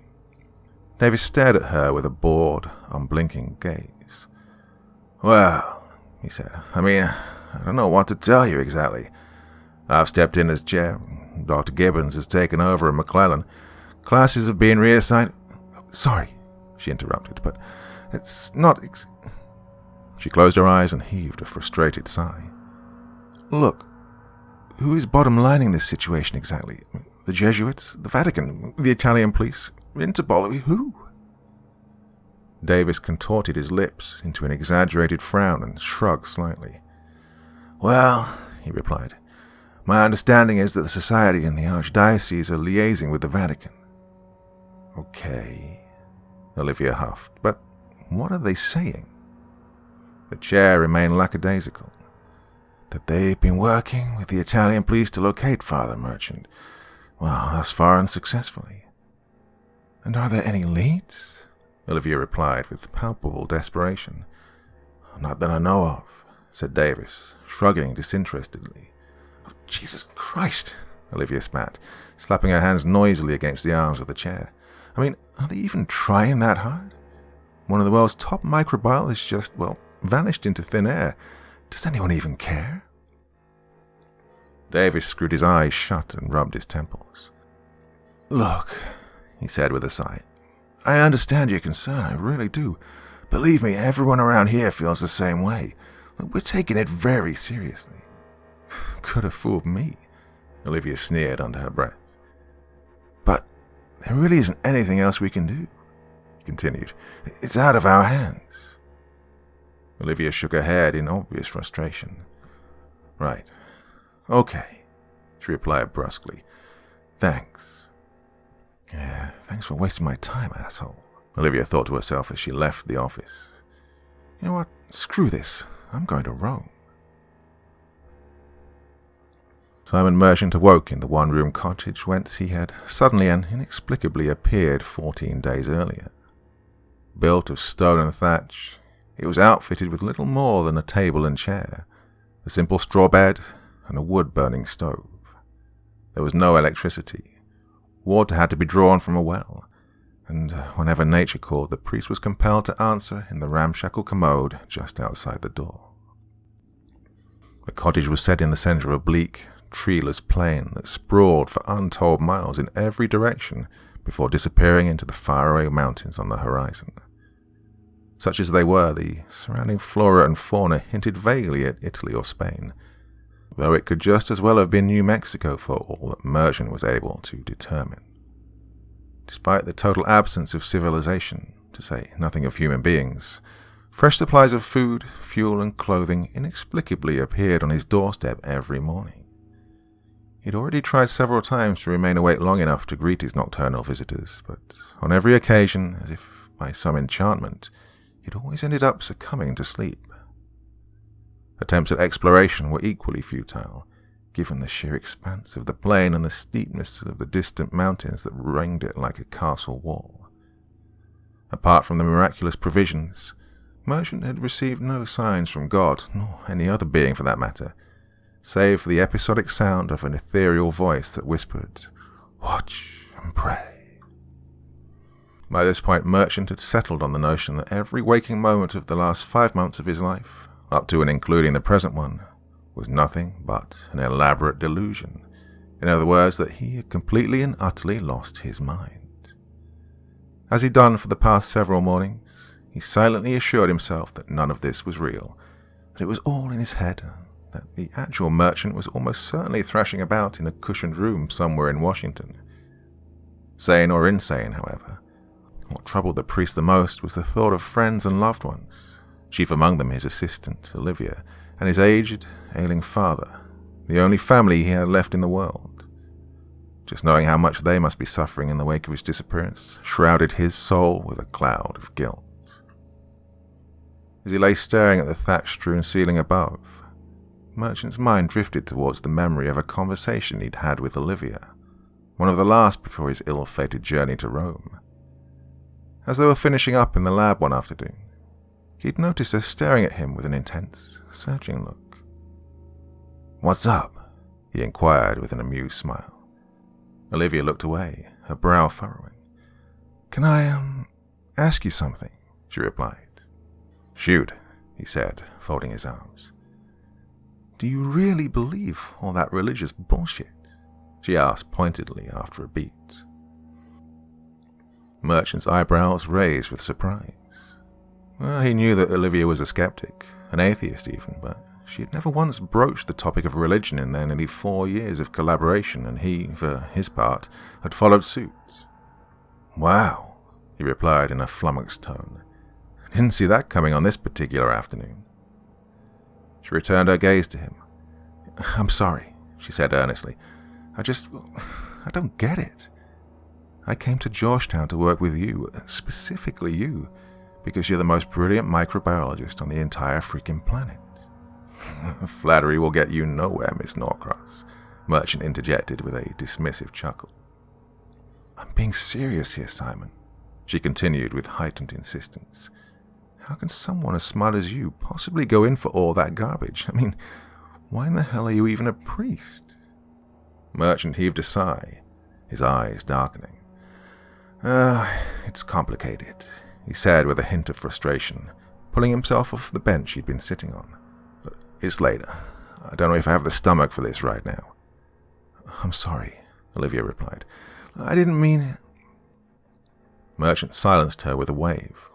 "It's okay," he intoned calmly. "Really, you're totally within your rights to ask. I mean, if the tables were turned, I'd be wondering about it too. Now's not a good time." "Okay," she muttered weakly, a slight blush betraying embarrassment. Merchant smiled knowingly. "Look," he said, "we've been working together for a long time. I don't have any problem admitting to you that it's an issue for me, my faith, my vocation as a priest. Has been for a long time. I'm not sure what I believe anymore, and it's very, very difficult, and I'm trying to figure it all out, but you have to understand that this is very personal, and it's not something I'm ready to discuss with you or, well, frankly, anyone." Olivia stared at him with pitying eyes. "Can I just ask, does anyone else know about this?" Olivia replied. "This is the first time I've said it aloud outside a confessional," Merchant said. "Come on, let's get out of here." Returning to his present reality, Merchant felt tears lightly welling. "This is why I've lost my mind," he thought to himself. "The struggle between faith and doubt has literally torn it apart." And all at once a new and different voice intruded his sad reverie. "Are you so bored that you're telling yourself stories to pass time?" The voice mused from somewhere at once both near and far. It was male with the slightest hint of an accent. No longer fazed by such occurrences, Merchant groaned and pulled a pillow over his face. "This is not real," he insisted to himself. Just then the door of the cottage swung open, flooding the room with milky morning light. Pushing the pillow away just enough to peek through one eye, Merchant spied a tall figure stepping across the threshold. His appearance sent startled jolts down Merchant's spine. "It can't be," the priest gasped inside his head. The figure before him was a roguishly handsome man in his early 40s, a halo of dark hair ringing his otherwise bald pate, his sharp features set in relief against a short, well-trimmed beard. He wore the cassock of a Jesuit, or be one whose cut and shape belonged to the 16th century. Merchant's recognition was instantaneous. "My God," he said in whispered, complete amazement. "You're Ignatius Loyola." The man kicked the dust from his shoes and took a few more steps into the room. His mouth curled into a grin, his dark eyes twinkling. "Hello, my name is Inigo Loyola. Prepare to pray," he said, eyeing Merchant expectantly. When the latter failed to respond, the man frowned. "Oh, come on," he said with faux exasperation. "Haven't you ever seen The Princess Bride? The big guy upstairs is a huge fan. He never gets tired of that gag." Merchant blinked, his mouth agape. "Oh, tough crowd," the man said with a mirthful laugh, producing what appeared to be a cigar from the folds of his cassock. "Is this thing on?" "Who the hell?" Merchant stammered. The man placed the cigar between his lips, and with a snap of his fingers, it magically ignited. They were going to send Alethius, but I protested, he said, taking a deep drag. Never send a Carthusian to do a Jesuit's work, especially when there are Jesuit asses on the line. He exhaled a billowing cloud of redolent smoke. And if it's a Jesuit you're going to send, well, you could do certainly worse than the founder of the order, right? It's official, Merchant said to himself. I am completely, totally, and certifiably insane. The man chuckled. Oh, come on now, he said with a playful click of his tongue. Quit feeling sorry for yourself and get the hell out of that bed. It's a beautiful day, and you must join me for a walk. From Berengar of Guisons, De Vampires et Tales Demones Incarnati, on vampires and other embodied demons, translated from the Latin by Father Paolo Collini, O.P. Let him who is wise guard himself against the vampire's cunning. Like all who dwell in the abode of the adversary, it is a deceiver without peer. Exploiting mortal weakness, it will stop at nothing to confound the children of God and lay waste to their souls. Though it expertly mimics the speech, action, and even character of its victim, do not be fooled by this canard. The victim's soul has long since fled its body. Only the demon remains. It is said that the progenitor of all vampires was the sorcerer Ben Simeon, the defiler of the covenant, the corrupter of the law, the satanic invert of Moses and all of the patriarchs of Israel. From fear of death, he abandoned the God who had freed his people from bondage and elevated them above all nations. Instead, he placed his trust in Yophiel, the demon of vanity, who claimed dominion over his body and consigned his soul to the eternal fire. To this day, the vampire walks the earth, forever slaking its insatiable lust for blood. Sebastian Myslewski hammered his fist against the door impatiently, sending a thunderous echo through the gloomy halls of the Dominican priory of Santa Sabina. "Father Collini," he bellowed, "are you in there?" From behind the door, Myslewski could hear a television blaring loudly. "Oh!" an announcer proclaimed, followed by the sound of a roaring crowd. "Damn it all!" growled someone within.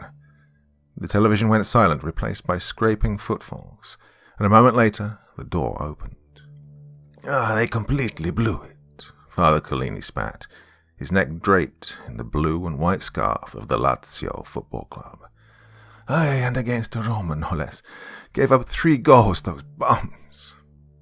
"I assume you're referring to some kind of athletic competition," Myslewski replied sardonically. "My condolences. I know how emotional you plebeians tend to get over such things." Collini frowned and shook his head. "Churl," he muttered, stepping aside. Myslewski folded his hands behind his back and entered the tiny, dust-covered cell, its floors and furniture littered with books. Collini removed his scarf and tossed it onto the bed with a mournful sigh. "The Holy Father has arrived at a decision, I presume," he said. Myslewski nodded, taking a seat on one of the few amenable chairs. "You and I, as well as Ortega and Goyen, have been summoned to meet with the Cardinal Secretary of State this afternoon." "Goyen," Collini said, his eyebrows raised. "But he left the priesthood, remember, in response to the abuse scandals." "Yes," Myslewski replied, "which is probably what we should have done as well." Slumping down on his bed, Collini heaved another somber sigh. "Yes, well," he muttered, followed by a long pause. "What do you expect His Eminence will say?" "Based on Cardinal and Goa's speculations," Myslewski replied, "I assume we're being recruited to kill vampires." Collini studied the floor pensively. "In that case," he said, "it's high time that you knew the truth. We must speak with Ortega and Goyen post-haste." "The truth about what?" Myslewski asked, puzzlingly. "About the first vampire," Collini replied. "On the table to your right is a facsimile of a 13th century Sephardic text entitled Atruhat E'analisir, a treatise on sorcery, written by Rabbi Ibrahim ben Sulaman. It has been in my possession for years, yet, as far as I know, no one in the Christian world is aware of its existence." Myslevsky glanced at the ancient tome, his brow furrowing. "Well, what does it say?" he asked. "Simply put," Golini replied, "the story of Simeon ben Simeon is a complete fabrication, invented by the medieval church to conceal an abhorrent truth. You see, Father Myslevsky, the first vampire was not a Jew at all, but a Catholic priest." "Imagine that," Myslevsky said with a sarcastic chuckle. "The church blaming the Jews for something that isn't their fault. Surely you jest." Golini frowned. "I know. Shameful and all too predictable, but here's the rub. The vampire in question continues to walk among us, and it is that vampire that is to blame for our current predicament." "Oh?" said Myslevsky. "And how do you know that?" Golini smiled a sad, weak smile. "Because it visited me last night. Without seeing any visions, he came to know many spiritual things. St. Ignatius Loyola, writing of himself." Out in the sunlight, Merchant could see that the man before him appeared as real as anything he had ever experienced before or since. As if reading his mind, the latter reached out and grabbed Merchant's chin, giving it a gentle shake. Startled, Merchant recoiled with a slight yelp, much to his companion's amusement. "You are not the first of our order to lose his faith," the man said. "Far from it. Jesuits are always teetering on the precipice between belief and doubt. It's our way." I haven't lost my faith," Merchant sputtered. "I just can't believe—" "In what?" the man interrupted. "Angels, demons, saints, miracles. What's left for you to have faith in when you doubt all these things?" Merchant swallowed. "God," he replied after a pause. The man nodded. "Ah, I see," he said with a smirk. "And what kind of God is worth believing in if all these incredible things are somehow beyond his reach? You disappoint me, Padre. Are you sure you're a Jesuit?" Merchant stared at the ground and said nothing. "Come," the man said, clapping Merchant on the shoulder. "Walk with me." The two strolled silently through the tall grass of the plain. "You're a learned man," the man remarked. "Tell me, what causes you to doubt your own mind?" Merchant thought for a moment. "None of this is scientifically possible," he replied at length. "Does that mean that it's a delusion?" "Well, no, not necessarily, but as a scientist, I'm obliged to give my assent to the simplest explanation. It's infinitely more likely that I'm mad than that vampires exist or I'm being visited by angels and saints. You can't deny this, no matter who or what you are." The man grinned deviously. "Let's assume for the sake of argument that I am real," he said. "How do you know that I'm a messenger of God rather than a demonic trickster? Well, come to that, how do you know that the being who brought you to this place is truly an angel? Perhaps it's Satan himself." "I don't know," Merchant replied plainly. "That's the point." "And yet you claim to know that God exists." "I never said that," Merchant retorted with growing exasperation. "I don't know that God exists. I have faith that he does," the man interrupted, "even though this cannot be ascertained by scientific means." "As the Church teaches," Merchant replied, "the truth of God is revealed through the light of reason. There is evidence that he exists, whether or not it's scientific in nature." Well, the man scoffed. "If you are indeed a madman who cannot trust his own mind, then you do not have any capacity for reason and so cannot reliably distinguish evidence from mere fancy. And even if you could, what room is left for faith in God if reason suffices to establish his existence? Ask yourself, prior to your recent adventures, had you ever experienced anything in your whole life that so much as hinted at the existence of gods under any description? Did you ever experience anything but the terrible absence, the void where God should be but isn't? You must admit that when existence is pondered through the lens of reason alone, the only rational conclusion to draw is that there is no God. Never has been, never will be. Any human being who's endured suffering, whether his own or that of others, immediately understands why this is the case. Reason, science, these things tell us that the universe is at best indifferent and devoid of meaning, at worst the very definition of hell. Merchant cast a sharp glance at his interlocutor. You claim to be St. Ignatius Loyola, he said. If that's so, then you know none of this is true. The man smiled kindly. I do now, he replied, but I didn't always. When I was in your shoes, I just had faith. Nothing more, nothing less. But why would any rational person have faith when every single thing he encounters in life undermines and belies it? Merchant asked plaintively. Because even the most rational person in the world is still a person, the man replied, which is to say he's more than just a thinker. He's a creature that feels and wills. How ought a person to feel in response to the seeming cruelty and absurdity and meaninglessness of the world he inhabits? Well, he ought to feel abject despair. And what is abject despair but the sad awareness that death is preferable to living in such a world? And what does this awareness yield, save an invitation to exercise the will, to choose? Choose what? Asked Merchant meekly. To live honestly and suffer, or to die? The man replied decisively. Most of us refuse to make this choice, or rather, we choose to live dishonestly. We comfort themselves with fanciful stories to tell ourselves that reason illuminates the truth of God. We deceive ourselves. Faith is a choice, an act of will. There is no evidence that something is true.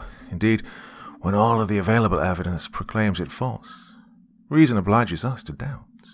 Faith, in contrast, is a matter of willing ourselves to believe without grounds, precisely because there are no grounds.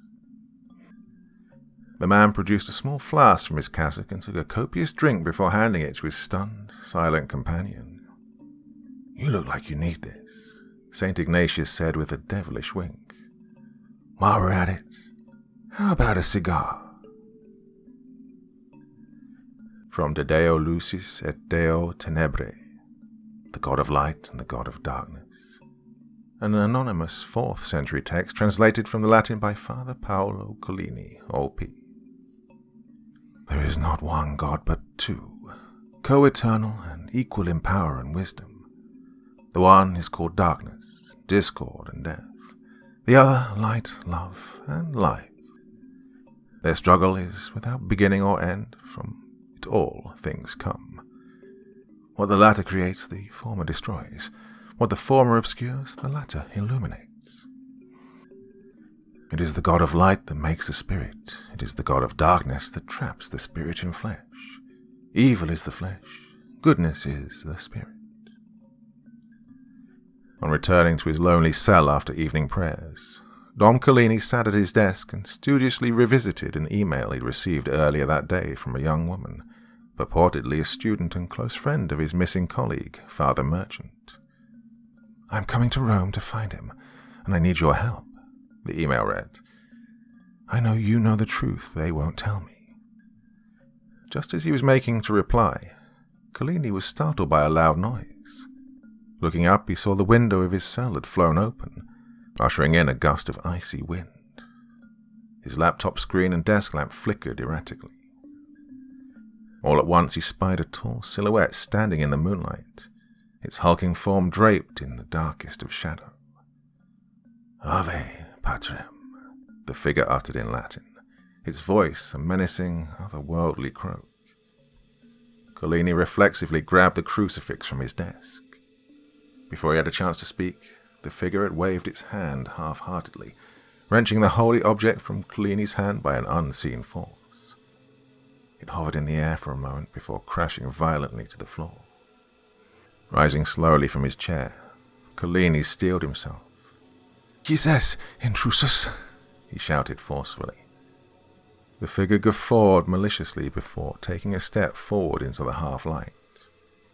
What appeared before Collini was a towering creature, no less than 7 feet tall, clothed from head to toe in the black vestments of an ancient probista. Its hairless, bone-white head flanked on both sides by pointed, bat-like ears. Sulphur-colored eyes glowed like coals over the leering trap of its dagger-filled mouth. The fingers of its pallid hands were inhumanly long and tipped with razors.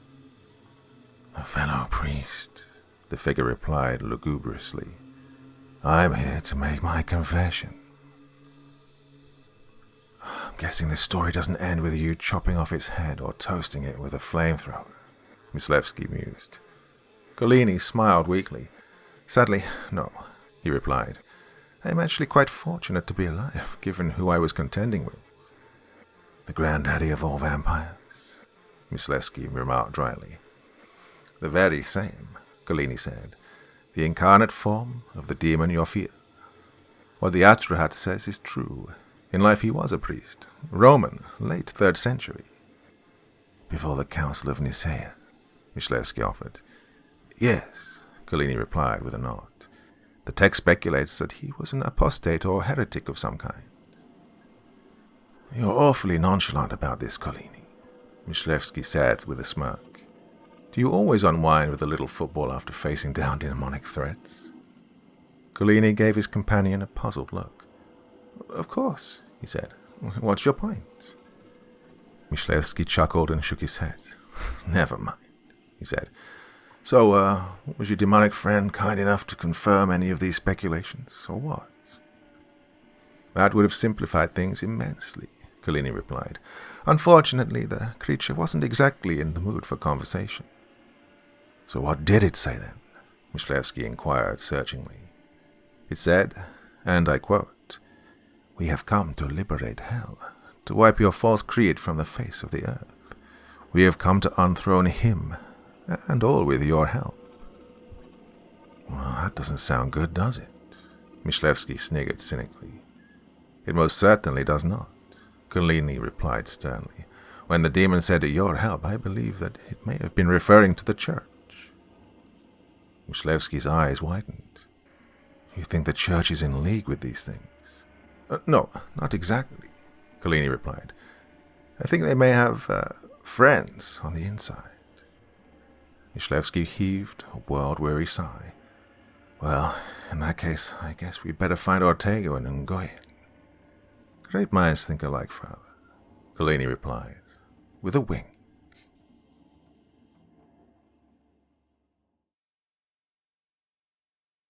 Part 4. The Order of the Knights of the Sacred Heart. From the Constitutio Ordinis Militum Sacri Cordis, the Constitution of the Order of Knights of the Sacred Heart, translated from the Latin by Father Paoli Collini, O.P. In accordance with the will of Adrian IV, the successor of the Prince of the Apostles and Supreme Pontiff of the Universal Church, I, Alethius of Chartres, prefect of this institute, do hereby order the raising of a holy army under the sign of the most Sacred Heart of Jesus, that shall wage relentless war with fire and steel against all the battalions of hell until every infernal spirit that preys upon the children of God has been eradicated from the face of the earth. Its ranks shall encompass capable men of arms who, having already distinguished themselves for valor and resolve in the Holy Crusades, will assume priestly vows of poverty, chastity, and obedience, consecrating themselves body and soul to the Church and her mission of salvation. Taking up the sword as their rood, and donning mail as vestments, these holy knights shall lay waste to the foes of Christ. Destruction shall be their sacrament. Amendment, 6th of June in the year of our Lord, 1593. Pursuant to the decree of His Holiness Clement VIII, the Order of the Knights of the Sacred Heart is hereby entrusted to the Papal Swiss Guard, who shall maintain it as a secret division under the continued authority of the Institutum. From the declassified personnel files of the Pontifical Institute of Occult Studies. Ortega, Tomás. Born in Cadiz, 22nd November 1965. Ordained in the Archdiocese of Sevilla, 14th May 1989. Admitted to the Franciscan Order, 27 October 1994. Received the doctorate in biology from the Pontifical University of Salamanca, 1992. Professor of Cellular and Molecular Biology at the Pontifical University of St. Bonaventure, Fellow of the Pontifical Academy of Sciences, Chair of the Department of Cellular Biology at the Pontifical Institute of Occult Studies. Principal areas of research: mechanisms of cellular mutation in vampires, lycanthropes, and other supernatural specimens. Ossing, Elias. Born in Zurich, 12 February 1979. Graduated with distinction from the Swiss Military Academy 2001. Rank, Lieutenant. Admitted to the Pontifical Swiss Guard, 6th May 2005. Promoted to the rank of Captain, 2007. Admitted to the Order of the Knights of the Sacred Heart, 2008. Named Superior General of the Order of the Knights of the Sacred Heart, 6th May 2014. Nguyen Lê. Born in Ho Chi Minh City, 2nd December 1976. Ordained in the Archdiocese of Hanoi, 16th June 1997. Received a doctorate in mechanical engineering from the Massachusetts Institute of Technology, 2000. Admitted to the Society of Jesus, 7th May 2005. Research Fellow in Engineering, Computer Science and Technology at the Pontifical Academy of Sciences. Chair of the Department of Engineering at the Pontifical Institute of Occult Studies. Principal areas of research: developing technologies for capturing and subduing supernatural specimens. Addendum. Nguyen voluntarily abandoned the clerical state in January 2016 and has since been officially laicized. He is lapsed but has not formally left the church. As of 2017, he is employed as a research scientist at Grand Tech Robotics in Rome. "Hello, Nguyen," said sheepishly into his ancient flip phone. "Collini," Nguyen replied, his voice sounding weary and bedraggled. "What on earth?" "I apologize for calling you out of the blue like this," Collini stated with a note of apology. "I know it has been a long time." "4 years, to be precise," Nguyen replied sourly. "I'm at work, not a good time now to play catch-up." "You know, I wouldn't be calling you if it weren't extremely important," Collini said. "Please, just hear me out." Nguyen heaved an irritated sigh. "Is this about the Cardinal Secretary of State?" he asked. "How did you know?" Collini replied with bewilderment. "Because one of his underlings contacted me this morning," Nguyen said. "Do you honestly think I have any interest in meeting with those bastards?" "No, you don't understand, Nguyen," Collini replied forcefully. "It's about the Institute." Nguyen said nothing for a moment. "How could he possibly know about that?" he asked puzzlingly. "Have you been not paying attention to the news, Nguyen?" Collini replied. "The so-called biohazard incident. The epidemic of murders and disappearing clergy, including O'Hara," Collini replied. "Oh my God," Nguyen said with a gasp. "There's been a breach." Collini chuckled darkly. "That's a rather enormous understatement," he replied. "Listen, Nguyen, will you please meet with me? It's far too complicated to explain over the phone." Nguyen exhaled loudly. All right. Lê Nguyen was a well-groomed, neatly dressed man in his early 40s, slight of stature with a wiry build and intense dark eyes that surveyed the world through smart horn-rimmed spectacles. As a young Jesuit with an impeccable academic pedigree, Nguyen had assumed a distinguished position at the Pontifical Academy of Sciences. Not long thereafter, he was recruited by the Institute, where he was eventually appointed chair of the Department of Engineering, or chief gadget guy, as his colleague Father Myslewski liked to put it. During his tenure, Nguyen had been single-handedly responsible for modernizing the Institute's technological infrastructure and, even more importantly, for developing a range of sophisticated equipment for use in apprehending and subduing research subjects. All the while, however, he'd been enduring a protracted crisis of conscience in response to the Church's numberless abuse scandals that eventually drove him from the priesthood and, at least in practice, from the Church itself.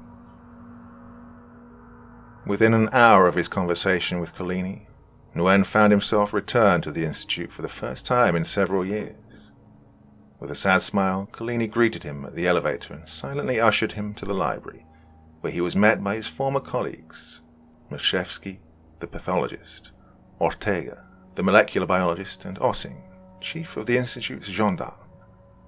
Upon seeing Nguyen, the three men slowly rose from their seats.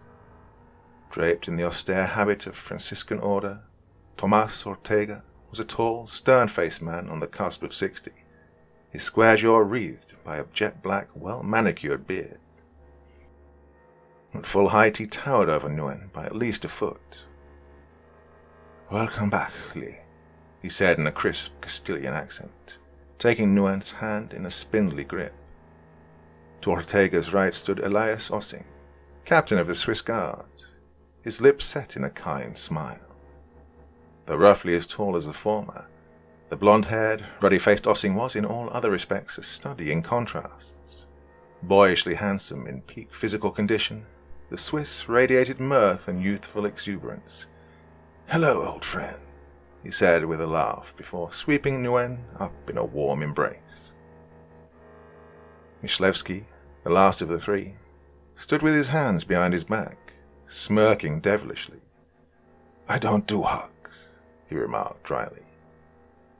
"I see you haven't lost any of your charm," Nguyen replied, clapping Michlewski chummily on the shoulder. Collini cleared his throat. "Not to interrupt this joyous reunion, gentlemen, but we have some rather urgent business to attend to." He turned to Nguyen. "Lei, you're going to want to sit down for this." From the Journal of Father Simon Merchant, Day 23. I cannot deny that the overall state of my mind remains very much in dispute, though I suspect the mere recognition of this fact must bespeak some shred of sanity, however meagre it may be. At the same time, honesty compels me to admit that the words of Loyola, with whom I have been conversing on a daily basis for nearly 2 weeks, have affected me deeply, indeed that they have shaken me to the very foundations of my being. As a result, it has become clear that I stand to gain nothing from the presumption of madness and, in keeping with the saints' counsel, would instead do best to suspend disbelief and surrender, if only tentatively, to the yoke of faith. That this task has proven so difficult for a man of the cloth bears explanation. My parents were poor Irish immigrants who wanted nothing more than that I should become educated. It is true that fulfilling this wish would gradually take a toll on my faith, but that is obviously not the whole story. Given that I was a priest before I was a scientist, how did I come by that faith in the first place? I will tell you, reader, though doing so rends my heart to pieces. When I was 17 years old, my beloved mother, a living saint as far as I am concerned, was brutally assaulted and raped on her way home from work.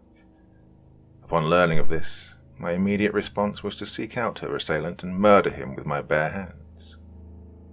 Yet when I expressed this desire for vengeance to my mother in the moments leading up to her death, she smiled and shook her head.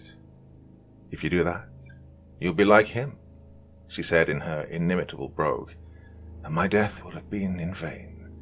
You must honor my memory by forgiving him, Simon, just as I have forgiven him. You must become a different kind of person. I believe God put you on this earth to help people, to love them, heed His will. That is my dying wish." It was at that very moment that I received my vocation, when I resolved to not only become a priest, but to join the Society of Jesus, whose express aim is to create men and women who devote their lives to serving others. Tragically, the same event that ignited my faith has been a constant source of its undoing. Though my training as a scientist has equipped me to better understand the nature of the cosmos, it has also erected a formidable barrier to belief. In doing so, it has prevented me from making peace with my mother's death, racking me with terrible guilt and rendering me increasingly powerless to fulfill her dying wish, that I should be good. I have long been and continue to be deeply troubled by the prospect of a God that willingly suffers evil to exist, not just in the form of infernal spirits, but also, and more importantly, in the various forms of human depravity to which innocent people like my mother repeatedly fall victim. For all that, however, I'm increasingly persuaded by Loyola's views on this subject. I'm also greatly surprised by them, particularly his suggestion that God might be less than perfect. After all, does this not run contrary to the theological core of all Abrahamic religions? Loyola, for his part, contends that the true core of these creeds is the radical possibility of a relationship between God and man. Yet if our very existence as humans is to be flawed and limited, how could a perfect being possibly relate to us? Indeed, how could God even be good in the absence of an independent and co-eternal evil which, in some sense, he suffers alongside us? What if it turns out that the universe is, and always has been, the result of a never-ending struggle between the primordial forces of good and evil, light and darkness, life and death, order and chaos? Come to that, what if neither of these forces is ultimately capable of vanquishing the other, precisely because they do not and cannot exist apart from each other? Though he refused to speak decisively on the matter, Loyola did suggest that all of the religions of the world may be rightly viewed as so many metaphors expressing the same underlying truth, namely that our foremost imperative as human beings is to align ourselves with God and, by extension, to do whatever is in our power to nurture, strengthen, and sustain that force which drives the universe toward balance and equilibrium, the force of harmony, relationality, goodness, and love.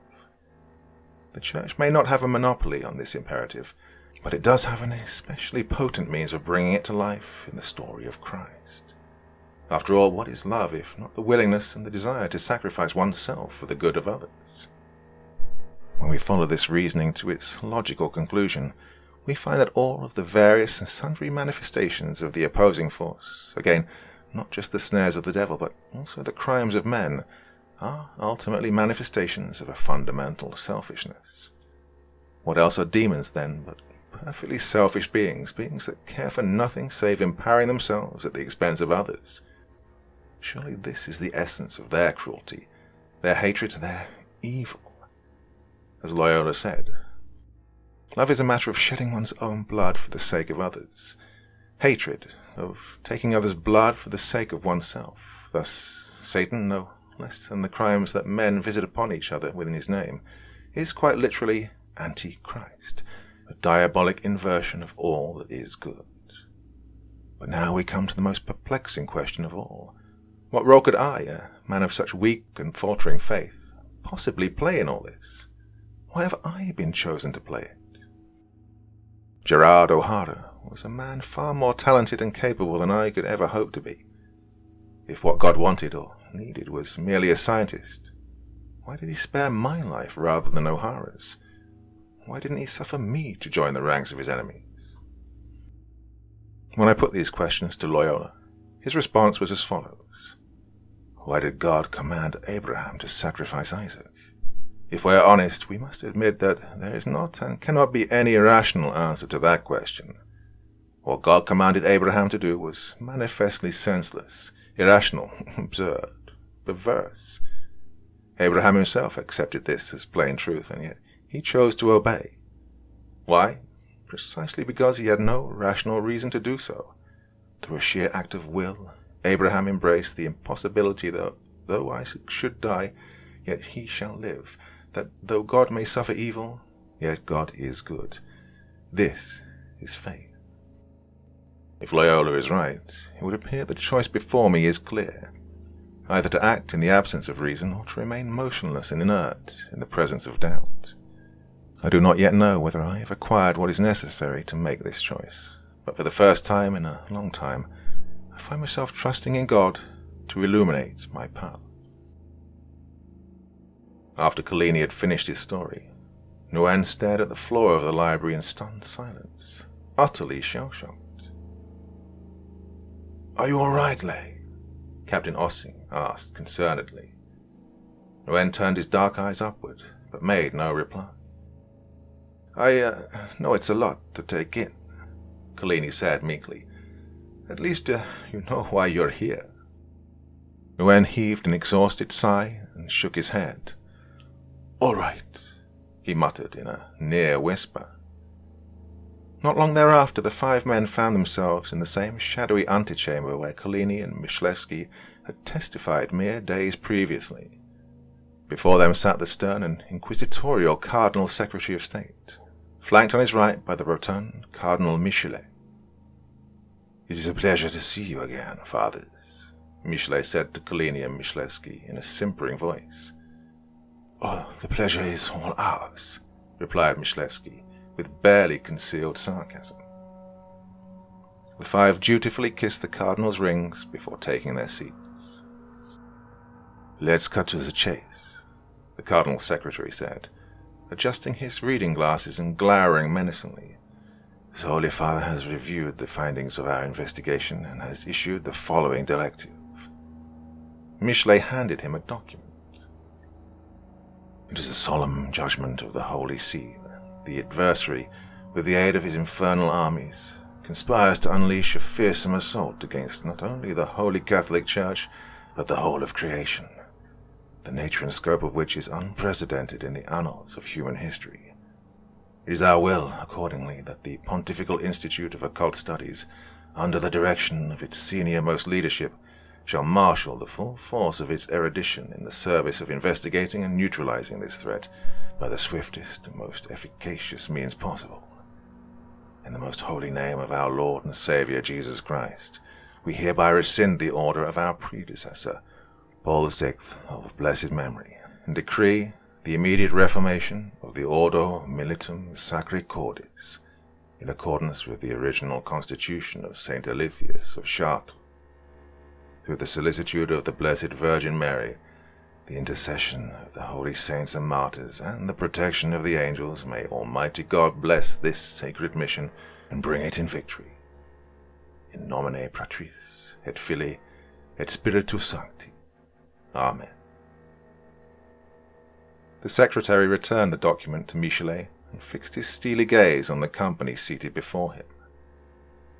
"As the senior-most leadership of the Institute," he pronounced gravely, "it is incumbent on you to ensure that the Holy Father's wishes are fulfilled."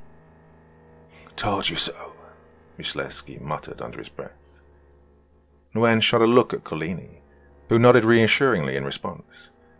"With respect, Your Eminence," Collini said, "my colleague Mr. Nguyen has abandoned the clerical state and is thus no longer in the employ of the Institute. What does this matter have to do with him?" "That is for him to decide," the secretary replied brusquely, turning his attention to Nguyen. "The Holy Father is well aware that you are an ex-priest, sir, not to mention a lapsed Catholic. As far as I am concerned, you are a traitor to the Church who should have been excommunicated ages ago, but my opinion is irrelevant. The Holy Father believes that you are essential to the success of this endeavor. Obviously, it is your decision to make. Neither I nor he nor anyone else can compel you to participate against your will." Nguyen chuckled and shook his head. "Why should I?" he inquired indignantly. "Because a pope who has spent the better part of his tenure covering up the Church's crimes against innocent children needs a favor." The secretary slammed his fist against the table, causing Cardinal Michelet to jump with the start. "That is between you and God," he roared angrily, "assuming you even believe in him." Nguyen bolted upright from his seat, his eyes blazing. "It's all right, Lee," Collini whispered, lightly pulling him back down. "Your Eminence," Collini said to the secretary, "rest assured that my colleagues and I will discuss the matter with Mr. Nguyen, and that any decision on his part will be made in light of our counsel. However, may I please ask an additional question or two by way of clarification?" The secretary sank back into his chair and sighed with exasperation. "Go on," he replied grimly. "Thank you, Eminence," Collini said with a respectful bow. "As you are surely aware, His Holiness Clement VIII amended Alythius's constitution in 1593 and entrusted the order to the Pontifical Swiss Guard, under whose command it remains to this day. Captain Ossing here is its superior general." The secretary glanced at Michelet, silently ordering him to make a reply. "We weren't even aware of the existence of the order, to say nothing of your institute, until last year," Michelet said. Nevertheless, we know that it hasn't been functioning as a military force in anything but a nominal sense since 1967. If I may, Your Eminence, Captain Ossing replied, what exactly do you mean by military force? The order is the gendarme of the Institute. In this capacity, we are solely responsible for locating, capturing, and containing research subjects. This is an extremely dangerous endeavor that requires significant military training and equipment. But you are not waging war against them, Michelet retorted with uncharacteristic force. You are merely trapping them in order to study them. The Holy Father is commanding you to destroy them. From now on, any and all research will be undertaken solely with this goal in mind. Furthermore, as I am the one who has been charged with overseeing this operation, you are answerable to me, and I am ordering you to formulate a plan, which I expect on my desk within 5 days. That's not very much time, Your Eminence, Father Ortega remarked. 5 days, Michelet roared, and with that, the meeting was abruptly at an end. As the ancient streets of Rome began to fill with twilight, the 5 men once again found themselves in the library, where they sat slumped and exhausted around a large oaken table. Collini turned to Nguyen. What do you think, Lay? He asked, breaking the silence. No one could blame you for saying no. Certainly we wouldn't hold it against you. Nguyen said nothing for a moment before heaving a wearied sigh. Look, he replied, I may be estranged from the Church, but I have never abandoned her teachings. I have never lost my faith. I know, we all know, that demons are real, that they are extremely dangerous, and that they are wreaking havoc all around as we speak. We also know that it's going to take some serious ingenuity to fight them. That's why we need you with us, Ossing said with a kind smile. Are you in? I can't answer that question decisively until we figure out what the hell we're going to do, Nguyen replied. In the meantime, I'm still here, aren't I? Good man, Ossing said, clapping his friend on the shoulder. The others nodded approvingly. Lay is right, Collini remarked after a moment. We do need a plan, so let's start by enumerating the facts on the ground. What do we know with certainty at present? To begin with the casualties, Ossing replied, clearing his throat. Since the Bruno case, there have been 42 confirmed murders and 51 disappearances, including Merchant, O'Hara, and other Institute colleagues. With a handful of exceptions, all of the missing parties are clergy or else otherwise affiliated with the Church. It is as the demon told Collini, Father Ortega interjected. They are clearly at war with the Church. Yes, Collini replied, and they are using clergy to build an army, and that is my theory at any rate. Okay, let's back up for a moment, Nguyen said. With that many people dying and disappearing, how are the police responding?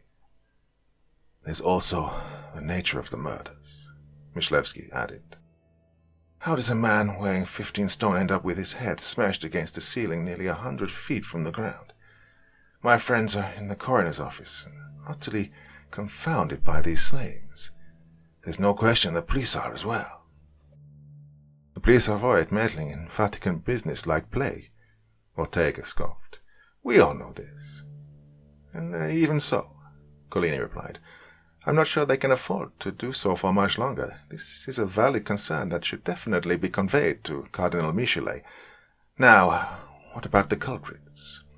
Unless I am quite mad, it would appear that the chief architect of this plot is none other than Novatius of Rome, the incarnation of Yophil and the patriarch of all vampires, whose very existence was a matter of pure conjecture until the creature appeared before my very eyes at Santa Sabina. All of the available evidence suggests that vampirism has been hitherto transmitted by purely physical means, and even then only at the discretion of already existing vampires, or so it would seem. It now appears that infection can be spread by non-physical means, spirituality, as it were, whenever the physical form of a vampiric demon is destroyed. How do we account for this change? Following the Tomislav incident, Myslevsky said, Ortega and I conducted a very thorough analysis of the remains and found that all traces of the N1-pH had effectively vanished. The genetic profile of the blood and tissue had returned to a completely normal state. Ortega nodded. As far as I'm concerned, he said, this suggests, if only theoretically, that the evacuation of the demonic spirit eradicates the virus, or is at least capable of doing so. What is not clear is whether it is possible to evacuate the spirit without killing the body of the host, let alone restoring said host to anything remotely resembling normal biological function. Yes, Collini replied, but even if it were possible, there remains the larger issue of how to prevent the demon from subsequently relocating in the body of another host. Exorcism is the traditional means of doing so, of course, but you, O'Hara, and Myslevsky have repeatedly rejected that option. Let's not beat a dead horse, Collini, Myslevsky retorted gruffly. For 40 years, our sole aim has been to cure human beings of the disease of vampirism and, in doing so, to save their mortal lives. You yourself are aware of the risks that exorcism poses to normal individuals. We've been well within our rights to assume it would be catastrophic for the undead. A demon can inhabit a human body, Ortega added, but a human soul cannot inhabit a demonic body. This is a reasonable theory, is it not? Be that as it may, Nguyen interjected. It seems clear that the Vatican is no longer interested in saving vampires. It wants to destroy them, which, as we all know, has been its preferred course for most of the Institute's history. Collini smiled sadly. With all due respect, comrades, he said, we are men of God, and as men of God we cannot abandon our mission to save souls. Nor our mission to save lives, at least to the extent that it's within our power to do so, Myslevsky added. We are also men of science, men of humanity, after all. I am not a man of science per se, Bossing interjected. The question of whether it's possible to destroy vampires without destroying human beings strikes me as of secondary importance in the present context. It may be that the human beings in question are already destroyed beyond any hope of repair. In the meantime, vampires are massing an army against us, which means that we must give foremost attention to how we shall fight and destroy them. Despite its small size, the Order of the Knights of the Sacred Heart is, without question, one of the most highly skilled and well-trained combat forces in the world. It would have to be, considering that the typical vampire is capable of moving at speeds in excess of 40 kilometers an hour, and can exert force 10 times its own weight. At least some of them have the ability to alter their physical form, to psychologically manipulate human beings, even to use telekinesis. While it's true that the Order hasn't been in the business of actively hunting vampires for several decades, let alone waging war against an organized army of them, everyone in this room knows that my men and I are capable of successfully neutralizing them when and if the need arises. Of course we do, Nguyen replied, but unless the situation has changed radically since the last time I was here, the equipment at the Order's disposal is in short supply and, in any case, not especially useful for anything but capturing and subduing vampires. I would know, as I was the one who designed most of it in the first place. Meanwhile, the Order's standard tactical weapons, which, by your own admission, Elias, are rarely used in practice, are woefully outdated. Am I wrong, or did you not end up resorting to Soviet-era flamethrowers during the September outbreak? You are not wrong, Lay, Collini interjected, but you forget that it was precisely the use of these weapons that prevented the virus from spreading further, or so it would appear. But, as I have been saying for months, Myslevsky added with a note of impatience, does this not at least gesture at a solution to the problem mentioned earlier? Why would destroying the vampires with flame prevent further infection, unless doing so in some sense served to eradicate the demonic spirit? Perhaps it did, Father Myslevsky, Collini replied, but I have my doubts, sir. Let us not forget that the vampires in question had only been possessed for a few minutes at the time of their destruction, and were arguably still in the process of transforming. We have no idea if the same consequences will result in the case of a mature vampire. It won't be easy for us to test that theory in any case, Ossing remarked dryly. Incendiary weapons may be powerful, but they are also extremely ungainly. Many, if not most, mature vampires could easily dispatch a man with a flamethrower before he even has a chance to pull the trigger. In my judgment, this is not the best option. Oh, sorry to interrupt, Nguyen said, but aren't these issues best left for me to address? I'll take care of the weapons. Fear not, I work fast, and I get things right the first time. That you do, Collini replied with a tired smile. So, does this mean you're in? Nguyen heaved a heavy sigh and nodded. Excellent, Collini said briskly. You and Captain Ossing should devote foremost attention to developing the manpower and equipment necessary to wage this war effectively. The rest of us will continue to investigate other options as circumstances permit.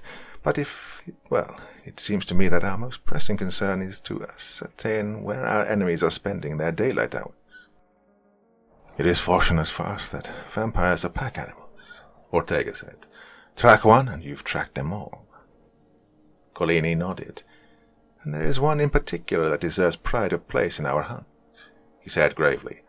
Vampires are dangerous, but a vampire with advanced training in microbiology is positively deadly. It's not difficult to imagine what such a vampire might get up to researching. O'Hara, Myslevsky replied. Shit, I hadn't even considered that angle. I shall write up a summary of this meeting for Cardinal Michelet's edification, Collini said. Tomorrow we shall convene the entire institute. What's left of it, Myslevsky mused darkly. Before we adjourn, gentlemen, Collini said, I'm afraid there's one additional wrinkle that merits our attention. Collini produced a cell phone from his robes and nimbly flicked his fingers across the screen. This is an email I received on 3rd of February. Dear Father Collini, my name's Olivia Norcross. I'm a doctoral student in microbiology at the Georgetown School of Medicine who until recently served as chief research assistant to Father Simon Merchant. In September of last year, I received a call from Father Merchant less than 24 hours before the so-called biohazard incident that preceded his disappearance. Although he seemed extremely troubled, even frightened, he insisted that he was merely doing consultation work for a Vatican lab and refused to divulge any additional details. He did, however, provide contact information for you and Father Gerard O'Hara, the latter of whom, of course, was killed during the aforementioned incident. As all of the relevant parties, not least the Vatican itself, have and continue to be extremely close-mouthed about what happened, I've decided to venture to Rome to undertake my own investigation. I'm reaching out to you in the hopes that you can be of assistance. I've tried contacting you at the Pontifical University several times to no avail. If you receive this email, please contact me. Regards, O. Norcross. Myslevsky threw his hands up with a loud sigh. Oh, that's just fantastic, he sniggered. Did you reply? Ortega asked worryingly. Unfortunately, I was interrupted by an uninvited guest from hell, Collini replied with a smirk. February 3rd, you said? Asked Ossing. She may very well be in Rome as we speak. We obviously can't allow her to get involved with this, if only for her own safety. Plus, she is an American, Myslevsky muttered to himself. I loathe Americans. I quite agree, Elias, Collini replied. However, what if she is right to assume that Merchant is still alive, as the Vatican itself suspects? If he had succeeded in his suicide attempt, surely police would have recovered his body. Or else he failed and has since joined O'Hara in the ranks of the undead, Myslevsky countered. Oh, a fine situation we find ourselves in, gentlemen, isn't it? A quiet tapping at his window roused Cardinal Michelet from bed. Glancing at a clock, he saw it was 5 minutes past midnight. Throwing back the curtains, Michelet beheld the shadowy form of Gerard O'Hara, his bloodless face ringed by eerie moonglow. Michelet opened the window without the slightest hesitation. I apologize, he said sheepishly. I was reading in bed and must have nodded off. The former Father O'Hara leered. You have to invite me in, Cardinal Michelet, the vampire stated in a deep, menacing voice. What Oh yes, of course, Michelet stammered. Please, come in. The vampire stepped lightly down from the window, his dark eyes averted. "Remove the cross," it growled, gesturing in the direction of Michelet's chest. Michelet frowned slightly before doing as he was commanded. "What news you have for the master?" the vampire asked. Michelet cleared his throat nervously. "Well, he stammered. "The Holy Father has reinstituted the order, just as I suspected he would, and has entrusted me with overseeing the operation. The Institute is figuring out the details as we speak, but the overall point is clear. The Church is raising an army against you." O'Hara snickered fiendishly. "Is that so?" Michelet nodded. "I have deployed a member of the Institute, a Swiss guard, to spy on the Institute's leadership," he replied. "Any information that I receive will be relayed to you as soon as it becomes available." "Good," O'Hara stated flatly. "But what about your end of the bargain?" Michelet inquired. O'Hara cackled. "The master has agreed to take care of the Cardinal Secretary of State for you, on the condition that you make yourself useful to him in turn. Whether you shall do so remains to be seen. Get us the information we require, and you will have the Secretary's head." "Yes, of course," Michelet blubbered. "Of course I will." "One other thing," O'Hara said. "As much as the master appreciates the lodgings you've provided us in the Trastevere, we require additional accommodations."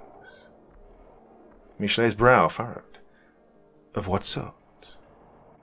"We need a laboratory," O'Hara replied leeringly. "Make it happen and you shall be rewarded." Before Michelet could respond, the vampire had stepped backward through the window and vanished into the chill of the night. From Ibrahim ben Suleiman's Etrohat Ayan Alsi, a treatise on sorcery, translated from the Aramaic by Father Paolo Collini, O.P. There are 7 orders of Malachim, angels. The angels of the first day, who are called messengers or watchers. The angels of the second day, who are called the burning ones. The angels of the third day, who are called the winged ones. The angels of the fourth day, who are called powers or dominions. The angels of the fifth day, who are called virtues or strongholds. The angels of the sixth day, who are called rulers or principalities. And the angels of the Lord's day, who are called archangels. Of these 7 orders, the first 6 are ruled by princes, each of whom is ruled in turn by 4 archangels. Gabriel, the angel of the north, of wind and of winter. Michael, the angel of the south, of fire and of summer. Raphael, the angel of the east, of earth and of the autumn. And Uriel, the angel of the west, of water and of the spring. So too are there 6 princes of the Shedin, demons or fallen angels. Ashmodei or Abaddon, the demon of the first day, who is called Ra. Ashtaroth or Belphegor, the demon of the second day, who is called Sloth. Baal-zebub, the demon of the third day, who is called Gluttony. Belial, the demon of the fourth day, who is called Lust. Mammon, the demon of the fifth day, who is called Greed. And Azazel, the demon of the sixth day, who is called Envy. Each of these princes rules over 600 demons, and is ruled in turn by the adversary, Satan himself, the demon of pride, who is called the venom of God, Samael, or, by the Christians, the morning star, Lucifer. Yophiel, demon of vanity and father of the Alachim, the vampires, belongs to the order of Beelzebub, the ravenous one, as to all evil spirits that have taken flesh. On the morning of the 39th day, Simon Merchant awoke to a blinding, otherworldly light that permeated every corner of his humble hermitage. When his eyes adjusted, he beheld the angel Shimshuel, standing at the foot of his bed, beaming at him with pure and radiant love. "The time is nigh," the angel said with ethereal gravity. "Are you prepared to undertake the work?" The merchant closed his rapidly tearing eyes. I don't know, he whispered despairingly. Would you do it for me? Came the reply in a different and all too familiar voice. The merchant opened his eyes with a start. Olivia?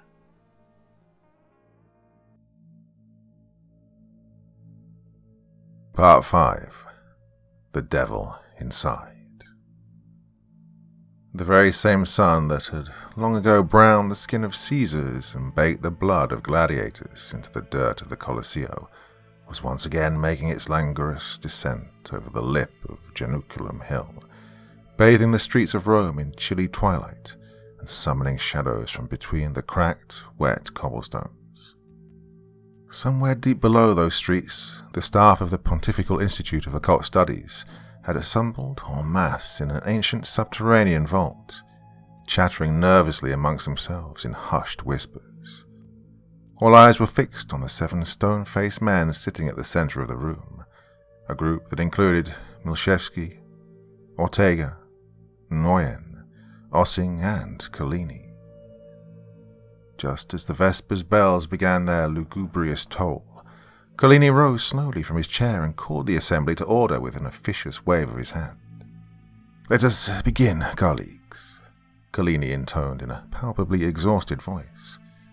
"We have several important matters to discuss this evening, starting with a few items of housekeeping. As you are now aware, the Holy Father has directed us to reconvene the Order of the Knights of the Sacred Heart in accordance with the original charter of St. Alethius of Chartres. That document requires the appointment, and I quote, of a priestly knight of great valor and piety to serve as Superior General of the Order, who is called upon in turn to appoint 6 able comrades as his aide-de-camp. It further stipulates that the spiritual welfare of the order shall be entrusted to a council of 7 clergymen drawn from the Order of St. Benedict, the Order of St. Augustine, the Order of Carthusians, the Order of Cistercians of the Strict Observance, the Order of Our Lady of Mount Carmel, the Premonstratensial Order, and the Congregation of St. Victor. He then paused to clear his throat. In 1593, Pope Clement VIII amended the charter, calling for 1 representative each from the Order of St. Benedict, the Order of St. Augustine, the Order of Preachers, the Order of Friars, and the Society of Jesus. Now, at our request, the Holy Father has given us permission to honor his predecessor's amendment, and so has entrusted the spiritual welfare of the order to myself and 4 of the men you see before you. To my left are Father George Vent, representing the Benedictines, Father Pedro Ruiz, representing the Augustinians, and to my right are Fathers Tomas Ortega, representing the Franciscan Order, and Father Sebastian Milszewski, representing the Jesuits. Also to my right are Captain Elias Ossing, whom the Holy Father has agreed to retain as Superior General of the Order, as well as Mr. Lay Noyen, who has been given leave to resume his former position as head of the Department of Engineering. With all of that tedious business out of the way, I respectfully yield the floor to them. Gentlemen? Collini gestured to Noyen and Ossing before taking a seat. The 2 shot each other a quick glance. "Do you want to go first?" Ossing muttered. "I'm terrible at public speaking." "Watch and learn," Noyen replied with a grin, before rising and turning to the assembly. "Colleagues," he began enthusiastically, "as you know, the Holy Father has directed us to marshal all of our available resources in the service of swiftly and effectively neutralizing the present demonic threat. At the forefront of this effort are the Order of the Knights, whom, as you also know, have mostly been in the business of hunting and capturing vampires for the past several decades, rather than slaying them." "Well, not deliberately, at least," Ossing interjected flatly. "Vampires never submit without a fight, and for this reason, it's occasionally proven necessary to dispatch them in the field." "Notwithstanding your men's skill in this regard," Noyen replied, You know as well as I that the use of outdated equipment has been a consistent liability. Ossing nodded grudgingly. This is one reason, among many, why I have been charged with modernizing the Order's standard armaments, Nguyen continued. A task I am happy to report that's well on its way to fruition. Nguyen gestured to a pair of Swiss guards near the exit, who swiftly produced a metal table and wheeled it to the fore. The table was covered with a sheet which Nguyen deftly swept aside, revealing a vast array of mysterious objects. Look here, Nguyen said with a smirk. We have military-grade Kevlar helmets outfitted with full-spectrum ultraviolet lamps, capable of inflicting third-degree burns to undead flesh in a matter of seconds. We have two .23 caliber bullets tipped with a proprietary silver alloy that disintegrates into lethal shrapnel upon impact. We have 50-inch katana swords made from the same alloy. Well, I could go on, but let me cut to the chase. These are extremely powerful weapons that are more than capable of swiftly and effectively destroying the bodies of our demonic enemies. The more pressing issue before us is how to do this while simultaneously preventing their spirits from possessing other bodies.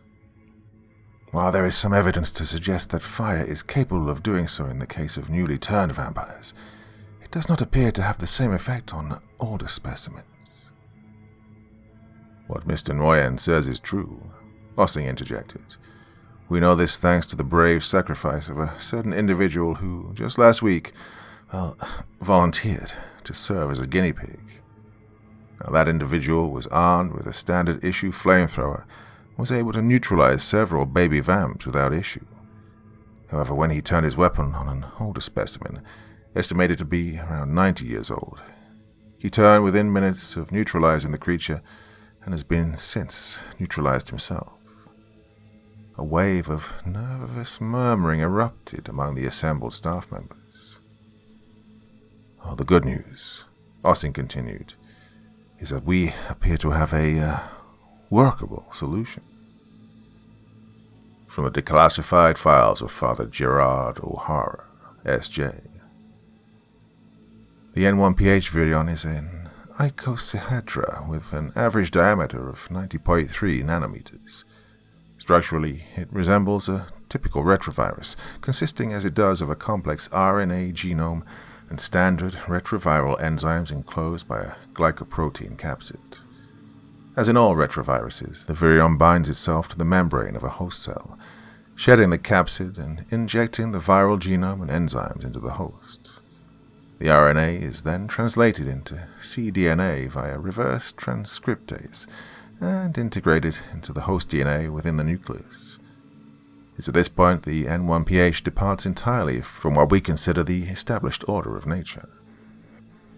By some inscrutable mechanism that we do not fully comprehend, the virion systematically recodes the host DNA and proceeds to reproduce itself at an astonishing rate of approximately 3.2 trillion times per hour. Within 24 hours on average, every cell in the host has been imbued with novel properties of a sort not found in any other living organism, chief among them the capacity for indefinite cellular reproduction in the absence of oxygen, hydration, and nutrition. Within 12 hours of infection, a network of microscopic structures resembling capillaries branches out from the stomach and weaves among the host cells, forming a sort of web that allows for the direct absorption of blood into the cellular mitochondria. Even as the host undergoes complete cardiopulmonary collapse, the rapidly deoxygenating blood is converted to energy by the mitochondria, preserving the cells and facilitating their continued reproduction. As the host's body is no longer able to reproduce blood cells on its own, however, it ends up consuming roughly half of its existing blood supply within 48 hours of infection, leading to extreme dermal pallor and a 20% decrease in body temperature. In order to endure in this state, the host must ingest roughly 5 units of fresh blood every 48 to 72 hours. When the blood supply falls below 5% of the host's body weight, cellular death begins to occur, followed by rapid putrefaction. Within 48 hours of infection, the host undergoes a wide range of astonishing physiological and morphological changes, the most significant of which are as follows. The upper canines sharpen considerably and increase in length by an average of 5 inches. This is accompanied by a corresponding deepening of the dental sockets and the development of a spring-like ligament that allows the canines to retract at least 3 inches into the jaw. The ability to expand and retract the canines is seemingly within the control of the host, although retraction can also be triggered reflexively by the smell of blood. Second, the physical structure of the pupils in the contracted state changes from a circular shape to a narrow slit of the sort common in crepuscular and nocturnal species. This is accompanied by a marked yellowing of the irises and the appearance of inflammation in the conjunctiva. Visual acuity increases to a staggering degree, particularly in the absence or near absence of light. Preliminary research suggests that the visual acuity of a fully transformed host, hereafter referred to as a vampire, meets or exceeds that of owls and other species in the order of strigiforms. Third, bone density and lean muscle mass both increase by averages of well over 150%, greatly enhancing the vampire's physical strength and speed. It's estimated that mature, fully nourished vampires with a sufficient blood supply can move at speeds in excess of 30 kilometers per hour and lift 2 to 3 times their own weight with minimal exertion. Fourth, immune response and regenerative capacity increase astronomically, rendering the vampire impervious to disease and capable of rapid recovery from traumatic injuries. At the same time, external tissue becomes extremely photophobic, so much so that a typical skin cell will completely disintegrate after 5 seconds of direct exposure to sunlight. Even indirect exposure, or exposure to artificial ultraviolet light, can cause fatal levels of damage. This accounts in large part for the vampire's nocturnal circadian rhythm. Fifth, the vampire develops lethal sensitivity to silver and silver alloys, external exposure to which, even in small quantities, results in severe burns that heal much more slowly than ordinary wounds, whereas internal exposure to those same quantities is often sufficient to destroy a vampire entirely. This led Michalski and Ortega to hypothesize that intravenous injection of colloidal silver compounds may provide temporary protection against vampire attacks, a hypothesis that has since been confirmed under laboratory conditions. Vampires are also sensitive to certain species of wood, the tensile strength of which is greatly increased relative to their bone density. Stakes made from ash wood, for example, may be driven through the vampire's sternum with comparatively little effort. When such stakes penetrate the heart, moreover, they initiate what appears to be a catastrophic allergic reaction that ultimately causes the vampire's body to disintegrate. The same is true of physical decapitation. Note, for information regarding vampires' aversion to various sacred objects, see Collini's exhaustive study from 2015.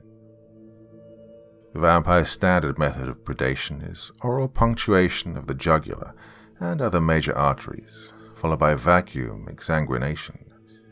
In most cases, transmission of the virus via blood and saliva is suppressed via an antiviral enzyme produced in the oral salivary glands.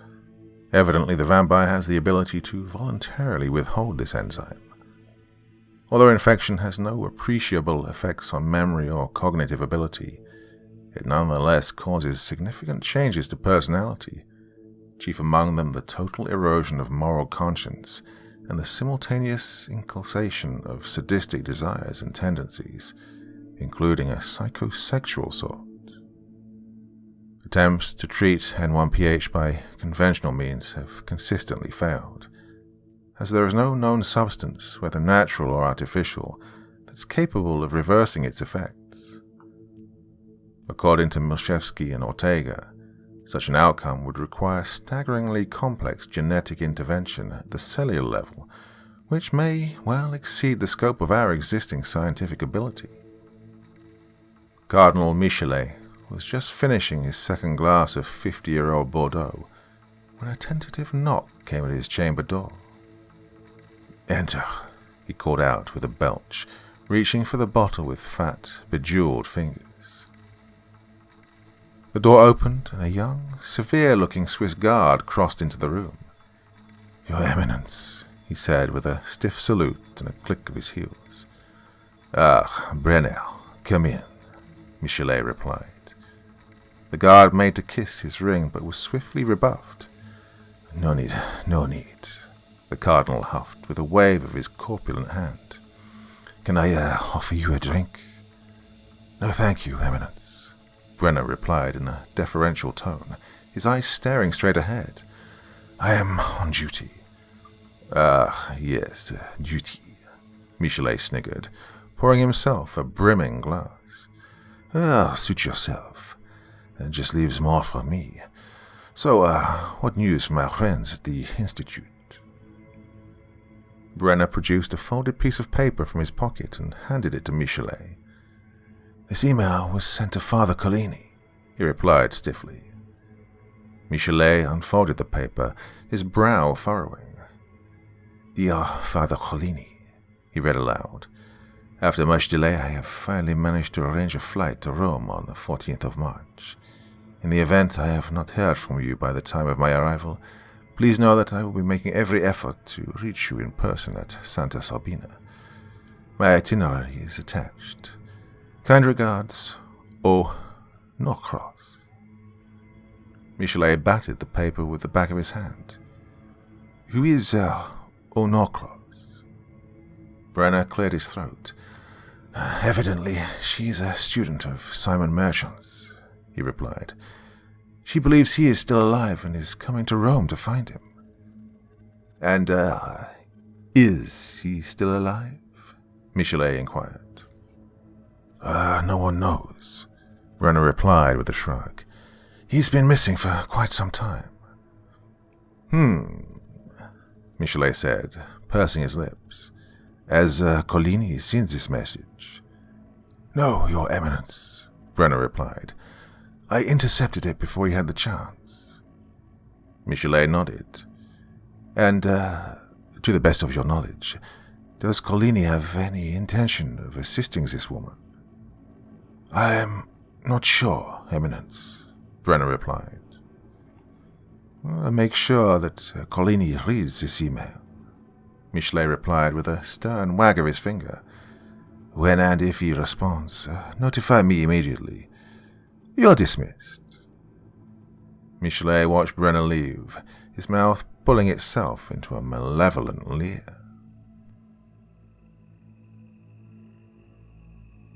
2 days later. All at once dozens of coffins began to stir as pale, raven-clawed fingers emerged from the funereal darkness within. 100 feet above, a shadowy figure hung upside down, suspended from the ceiling by long, bat-like talons, its glowing eyes shooting open at the sound of the bell. Releasing its grip, the figure hurtled down toward the floor, turning in midair and landing squarely on its feet. All around the crypt, the undead rose from their damp, mildewy beds, arranging themselves into soldierly lines before their master. To his left stood the reanimated corpse of Father Gerard O'Hara, its leering face drained of blood, its eyes soulless, predatory, black as coals. The master pointed a knife-like finger at his lieutenant and croaked through ancient fangs. Speak. The vampire O'Hara bowed reverently and turned his sulphurous eyes to the army of fiends, the vast majority of whom were dressed, like O'Hara, in clerical garb. The battle has begun, he thundered. The corrupt priest and the fallen knight have betrayed the church of filth and shit, and delivered our enemies to us. A whore is coming to Santa Sabina in search of a dead priest. She is the bait that shall lure Collini to his doom. The assembled fiends chortled, their laughter echoing maliciously through the tombs. From L'Osservatore Romano, Wednesday, 18th March. Vatican City. Vatican authorities are reporting the disappearance of Cardinal Secretary of State Francisco Rovino, who has been missing since Tuesday. According to Cardinal Undersecretary Jean-Baptiste Michelet, Rovino was last seen in his chambers at the Apostolic Palace shortly after 5 p.m. Monday evening. Suspicions were aroused when the Cardinal Secretary failed to appear for regularly scheduled meetings for the following morning.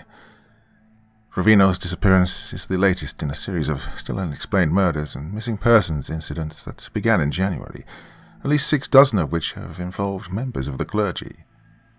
As of this writing, no leads have been reported by the gendarmerie or the Italian police. The taxi lurched to a stop, rousing its solitary passenger from the heavy sleep that had overtaken her during the ride from Fiumicino Airport. Olivia Norcross slowly opened her eyes and glanced out the window. Night had fallen in Rome, bringing with it a dense fog that draped itself over the city like a shroud, blurring every angle and edge in its wake. "Ecco qui, signora," said the driver in a weary voice. "We are here." Still exhausted from the long transatlantic flight, Olivia yawned deeply and pulled herself upright. Turning forward, she immediately beheld the driver's bored, expressionless eyes staring at her in the rearview mirror.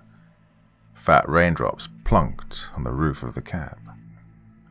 "This is Santa Sabina?" she inquired sleepily, arching her back slightly in a stretch. "Si," the driver replied. "Fare is at €25. Olivia nodded and began rummaging around in her purse. The driver exited the cab, popped the trunk, and shuffled around to the passenger side to open the door. The moment he did so, the entire cab was flooded with wet chill. Olivia shuddered and pulled the collar of her coat tightly against her pale neck as she slid out of her seat. "Cold night," she muttered as the driver reached into the trunk for a bag. "Si," he replied laconically, lowering her luggage to the sidewalk. Olivia paid the fare and thanked him, smiling courteously. The driver closed the trunk with a grunt and hurriedly returned to his cab. Olivia watched as he sped away up the Clivo de Publicia, his brake lights quickly vanishing into the gloomy distance. All at once she found herself all alone on the deserted, fog-bathed street with the silhouette of the basilica looming ominously above her. She knew that Father Paolo Collini dwelled somewhere nearby, but finding him in such conditions would not be easy.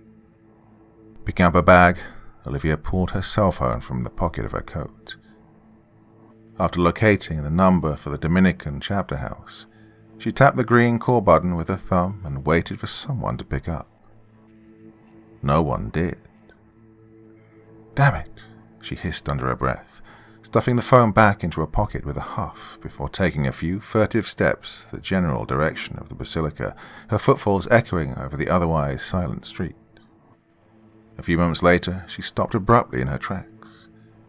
About 30 feet away, she saw a long, human-shaped shadow standing motionlessly in the fog. "Hello?" she said apprehensively, peering into the gloom with narrowed eyes. "Miss Norcross, I presume," the shadow replied in a rich Italian accent. Yes," Olivia stammered. "Father Collini?" The old friar stepped forward into the weak glow of a street lamp, his robes wafting in the icy air.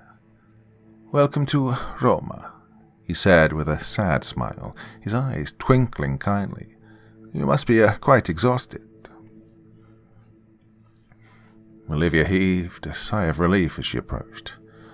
"Thank God," she muttered. "You have no idea how happy I am to see you, Father."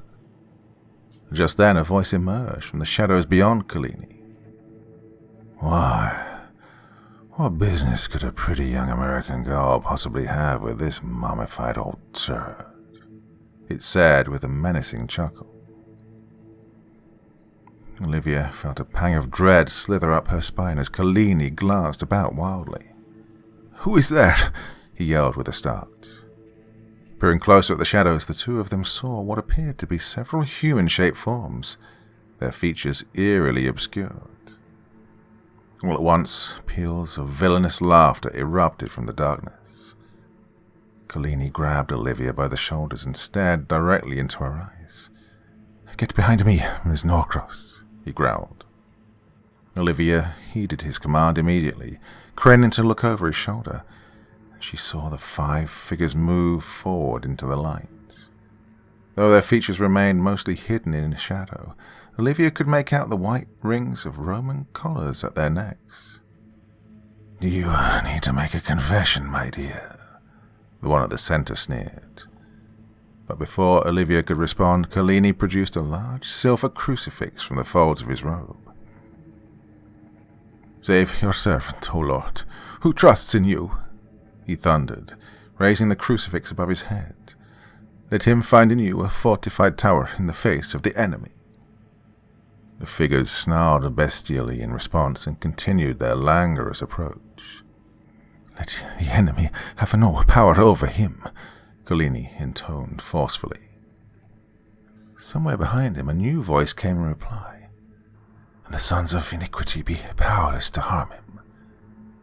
Collini's brow furrowed in confusion. "The Lord, send him aid from your holy place," he continued tentatively. Again the voice replied, "And watch over him from Zion." "I know that voice," Olivia muttered to herself. A moment later she heard a thunderous sound.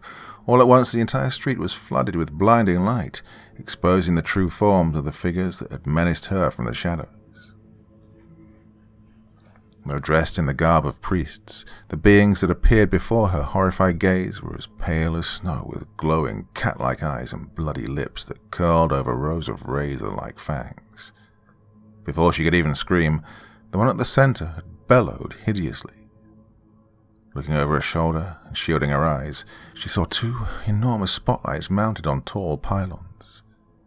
Below them stood what appeared to be a platoon of armored soldiers led by a tall, handsome man dressed in the colorful uniform of the Pontifical Swiss Guard. To his right, a familiar face beamed at Olivia from the fog. "Simon!" she gasped, her knees buckling. Collini caught her under the arms. "It can't be," he muttered in wild wonder. Merchant took a step forward and raised his hands toward the dark heavens. "Lord, heed my prayer," he exclaimed in a booming voice. "Let my cry be heard by you," the soldiers replied in unison. The leader of the soldiers rushed forward, giving Collini a quick nod and taking Olivia by the arm. "I am Captain Ossing. You need to come with me right now," he said firmly. "Simon! Simon!" Olivia screamed as he began to lead her away. Momentarily meeting her eyes, Merchant mouthed the words, "It's okay," and smiled reassuringly before returning his steely eyes to the approaching vampires. And with that, she drifted out of consciousness. Merchant soon found himself shoulder to shoulder with Collini, who gawked at him with slack-jawed astonishment. "Hello, Father," Merchant said in a near whisper without taking his eyes off his undead foes. Before the latter could respond, Merchant had raised his hands and made the sign of the cross. The apparent leader of the vampires took another step forward. "Who are you?" the vampire hissed, seething with rage. Merchant responded in a thundering voice. "O Lord, despise not my petition, but in your mercy hear and answer me. I call upon your servant Ignatius, in league with the holy angel Shimshishel, to bind this creature to my will." The vampire's face went blank as it fell motionlessly to its knees. "Seize him," Merchant growled over his shoulder.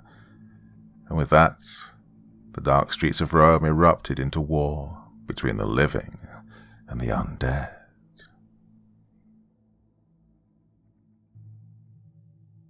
Part 6. The Word Made Flesh.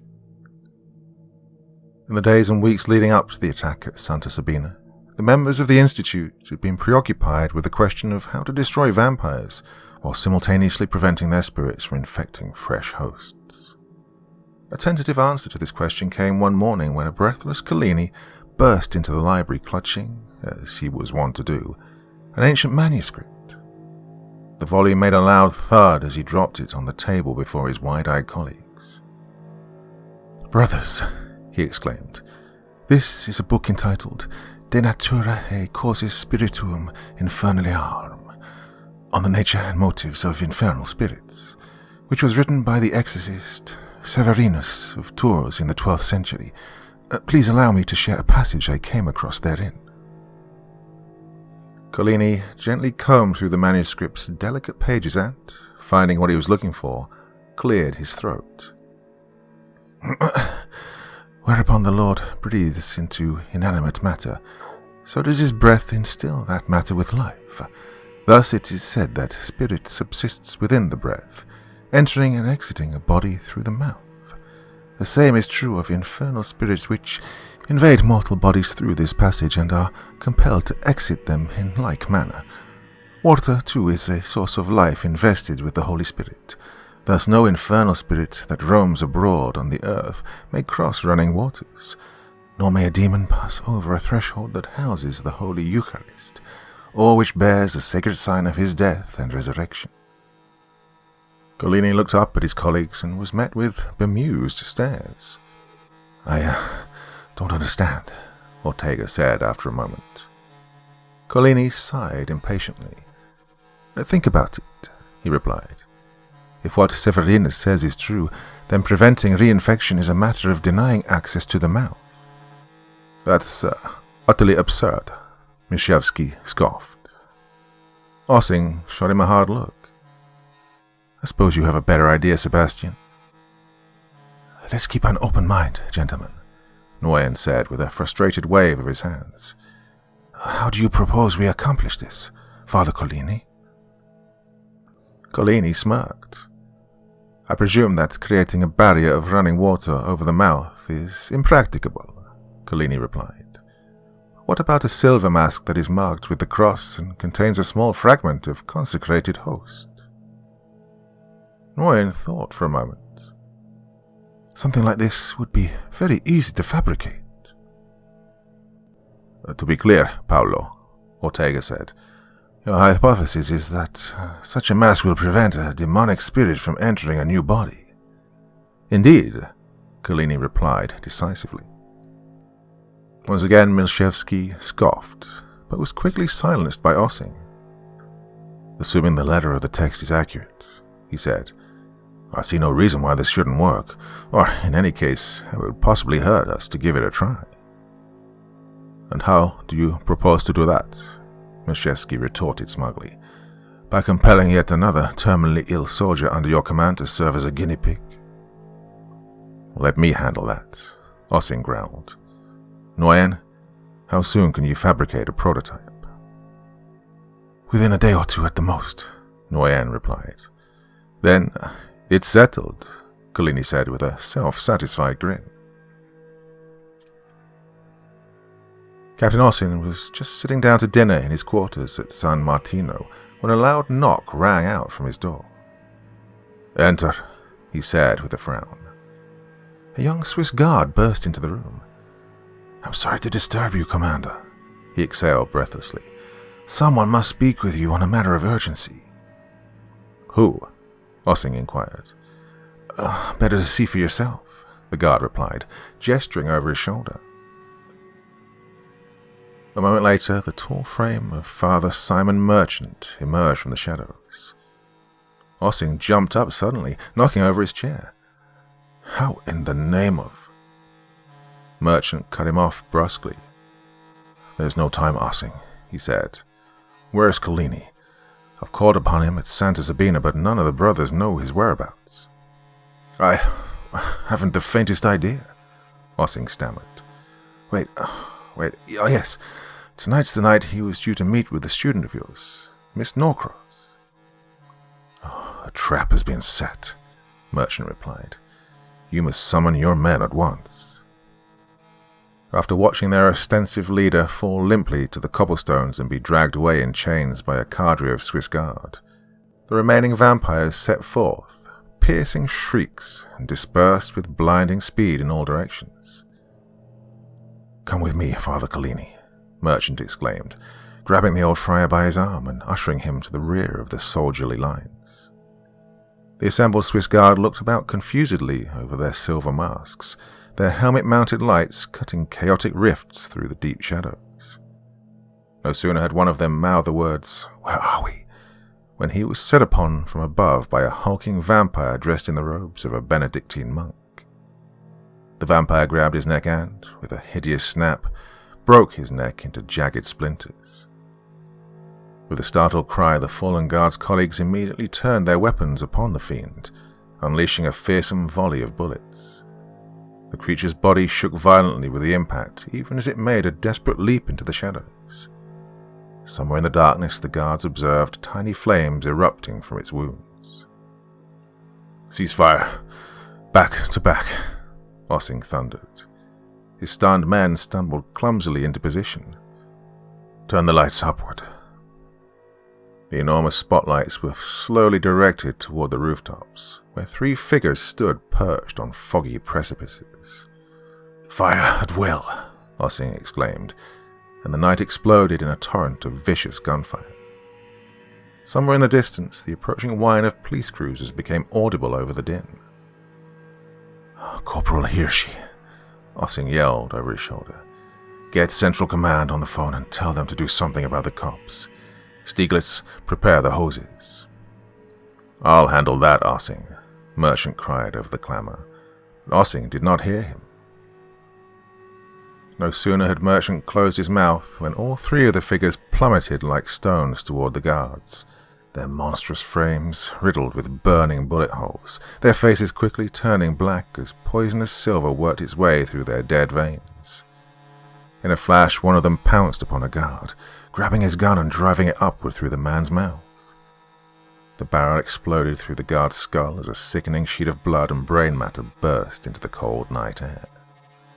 Without hesitation, 2 of his brothers-in-arms took aim at the fiend's face and blew its skull clean off its shoulders. The remaining vampires staggered impotently toward the guards, who continued to rend their bodies to pieces with unceasing fire. "Hose them," Ossing said, flatly. Heeding his superior's command, Lieutenant Stieglitz and his men activated 2 large hoses and blasted the vampires with a powerful flood of holy water. In a matter of seconds, their bodies burst into flame and melted into slimy piles of disintegrated flesh. Somewhere to the right, their comrade succumbed to his wounds, disappearing in a cloud of fiery ash. "Ceasefire!" Ossing barked, and all at once the street fell silent. Merchant and Collini, who had watched the onslaught from the rear of the line, stood huddled together in speechless awe. "Where are the people?" Collini whispered. "So much noise, and yet—" The question roused Merchant from his stupor. "Oh, yes, well," he replied with a cough. "I may have had something to do with that." The 5 superiors of the Pontifical Institute for Occult Studies gazed with glassy, unbelieving eyes at the figure before them. The figure of a man whom they'd long since presumed to be dead, or worse. Even for them, the story he'd just finished telling was astonishing beyond words. "I do not pretend to know why I've been chosen in this way," Merchant stated quietly, "but it definitely wasn't for my scientific prowess. That dubious honor belongs to our unfortunate former colleague, Father O'Hara. It seems, though, that I don't quite understand this either." Milshevsky spoke up after a prolonged and awkward silence. "I am a cynical man, Simon," he said gently. "A skeptic even, but for all that, I believe your story." Collini nodded. "So do I," he said, "though I do not begin to understand it. It seems to me that much of what God has revealed to you was promulgated long ago. For example, in the 4th century Gnostic text, De Deo Lucis et de Deo Tenebrae. And look what happened to the Gnostics," Nguyen remarked dryly. "That is my point," Collini replied. "Perhaps the Church—" "With respect, Dom Collini," Merchant interjected, "I think this is perhaps a topic for another time." Collini sighed. Perhaps," he replied plaintively. "But to the issue at hand, I must ask, Father, how is it that you were able to subdue the creature with such ease? Come to that, what of the mysterious forefending of crowds of bystanders? Well, it was hardly with ease, Merchant laughed. Suffice it to say that God is willing to provide us with a certain degree of assistance, owing to the severity of the situation in which we find ourselves. It must be emphasized, however, that assistance is very deliberately limited. Ultimately, we are responsible for handling matters ourselves. Well, that's encouraging, isn't it? Ossing quipped. Merchant grinned. We've already demonstrated that we possess the degree of intellectual and military power necessary to best our opponents in battle. But winning the war is a different story. Fortunately, God has placed tools at our disposal in this regard, but those tools are only efficacious if we have faith. And what are these tools? Ortega inquired earnestly. We've long since mastered the art of destroying vampires, Merchant replied, and now we know how to prevent their spirits from moving among mortal bodies. What we've not known, nor even sought to know, since the Church has, rightly or wrongly, dissuaded us from investigating it, is how to reverse the effects of vampiric infection.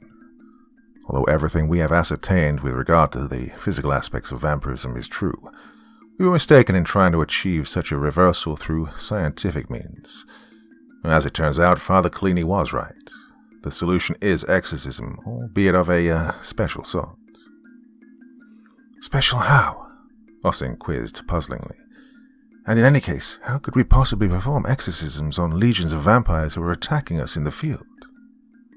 I believe I know the answer to the first question, Collini mused, but I am curious to hear how Father Merchant will respond to the second. Merchant smiled wearily. Simply put, the power of the right lies in the words, and words need not to be spoken. I'll say more about that presently, but if I may again change the subject, we need to address the underlying cause of this ambush. It would appear, gentlemen, we have a Judas in our ranks. Olivia Norcross slowly opened her eyes and found herself lying on a musty-smelling bed in a damp, dimly lit room. All at once she became aware of the presence of Simon Merchant, who sat next to her with a small, sad smile on his face. "Simon," she croaked weakly. Merchant handed her a glass of water. "You've been out for quite a while," he replied with a soft voice. "Drink this." She did as suggested. "What's going on?" she inquired after a moment. "What happened to you?" Merchant sighed. "Well, that's a story for another time," he replied. "The most important thing right now is making sure you're okay and getting you home." Olivia shot bolt upright in the bed. "Not a chance!" she exclaimed fiercely. Merchant placed his hands on her shoulders and gently set her back against the pillows. "Hey, take it easy," he said. "Take it easy," she replied. "I've traveled halfway across the world to find you, and now that I have, you're sending me packing. No way, Jose." All right, Merchant said. "There's no need to talk about it right this instance. For now, you need to rest." The curtains of Cardinal Michelet's opulent quarters fluttered and, with a startled yelp, he once again found himself in the gruesome presence of the vampire formerly known as Gerard O'Hara. "Good evening, Your Eminence," the vampire intoned sardonically. "The master asked me to pay you a little visit. He'd have come himself, but, alas, he's not much for conversation." "I know what it is about. Please let me explain," Michelet stammered. The vampire leered. "By all means," he replied in a devilish voice. "I did everything I was supposed to do," the cardinal whimpered, wringing his hands frenetically. "How could I have possibly known about Merchant?" "I suppose you couldn't have," the vampire sighed. "In any case, the master isn't interested in crying over spilled milk. He wants to get to the bottom of Merchant's reappearance, and as well as the newfound powers he appears to have acquired in his absence. More importantly, he wants to know the Institute's next steps." "Of course," Michelet replied, simperingly. "You have my word." The vampire nodded menacingly. The master doesn't care about who's responsible for what, only about obtaining the desired results. If those results fail to materialize going forward, my dear Cardinal Michelet, the master will rip out your still beating heart with his bare hands and feast upon it before your dying eyes. Understood? Michelet winced and gave a slight half nod by way of response. The vampire vanished before his eyes. From Rabbi Ibrahim ben Suleiman's Atrahat Ean al-Sir, a treatise on sorcery, translated from the Arabic by Father Paolo Collini, O.P. The word was given to mankind by God in written form, so as to withstand the vicissitudes of fate and endure untarnished through the centuries. It is for this reason that the physical form of the holy text is itself sacred and so must be treated with utmost honor and reverence. The Torah scrolls and even the written commentaries of the sages possess enormous spiritual power simply in virtue of the words they contain. Thus are they said to be effective weapons against all manner of sorcery and diabolical force more generally, to cure every ailment and injury, and even to restore the dead to life. Merchant exited Olivia's room and quietly closed the door behind him. Dom Collini sat slumped in a chair in the hallway, his ancient face haggard and exhausted. "Is she all right?" Collini asked concernedly. Merchant nodded. "As much as can be expected," he replied with a sigh. "Good," Collini said. "I know you are as tired as I am, Father Merchant, but I wanted to speak with you in confidence about our earlier conversation." Merchant pulled up a chair and sat beside the friar. "Go on," he replied, rubbing his bloodshot eyes. "You spoke of an exorcism of a special sort," Collini said. "For lack of a better term, ordinary demonic possessions do not typically result in the destruction of the body, at least when exorcism is carried out quickly and successfully. This is not the case with vampiric possession, of course, which is one reason why my colleagues have looked askance at exorcism as a potential solution. If the exorcism of which you speak is special, it must be because it has the power to restore the possessed to life, body and soul."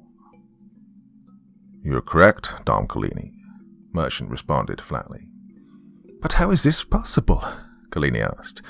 "No exorcism of this sort exists in the Roman Rite, nor in any sacramental text of which I am aware." Merchant nodded. "The exorcism in question is found in Holy Writ itself, or rather, Holy Writ is the means by which it's executed." Collini's brow furrowed. "I am afraid I do not follow." "This exorcism comes not from our tradition, but that of our forebears," Merchant replied. "It's buried deep in the Kabbalistic texts, and even there it's shrouded in obscurity. While it is true that all of the religions of Abraham condemn the raising of the dead as necromancy, the Jews, or at least the greatest mystics of their line, made an exception in cases of vampirism." "Are you saying that there is a Jewish form of an exorcism rite that reverses the physical and spiritual symptoms of vampirism?" Collini asked, with astonishment. "Well, not a rite so much as a way of, using the power that is latent in the written text of the Bible itself," Merchant replied. "The mystics believe that the sacred words written on the physical page are capable by themselves of doing what rites and spoken incantations are not. Simply put, the exorcism works by injecting those words into the body of the vampire." "That's not really putting it simply, Father," Collini scoffed. Merchant grinned. "Yeah, I know, he said, patting Collini lightly on the shoulder. "I'll take a shot at explaining it more clearly to you and the others once I've had some sleep. Failing that, perhaps you can call upon St. Ignatius of Loyola to do it for you," Collini replied, with a wink.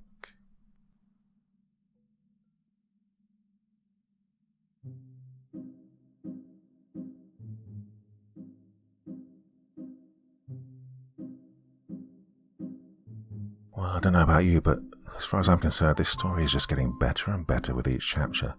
Now, the author of this is an academic, just like myself, and he's busy with his day job, so this is purely a hobby for him.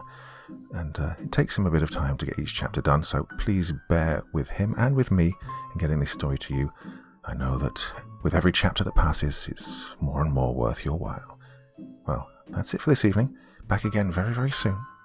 Till the next time, my dear friends, sweet dreams and bye-bye.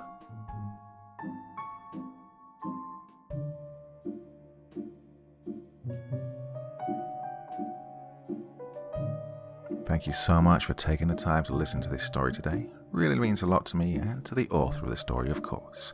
Well, if you want to know more about me, I'm pretty much everywhere on social media. You can find me on Facebook, Twitter, Instagram. You can download my music on SoundCloud. I've got a Patreon if you feel like. Throw me $1 or $2. Very much appreciated. And of course, on Reddit, I have a place where you can leave stories if you want me to read one that you've written. Well, hoping to see you all again very soon. Till then, sweet dreams, and bye-bye.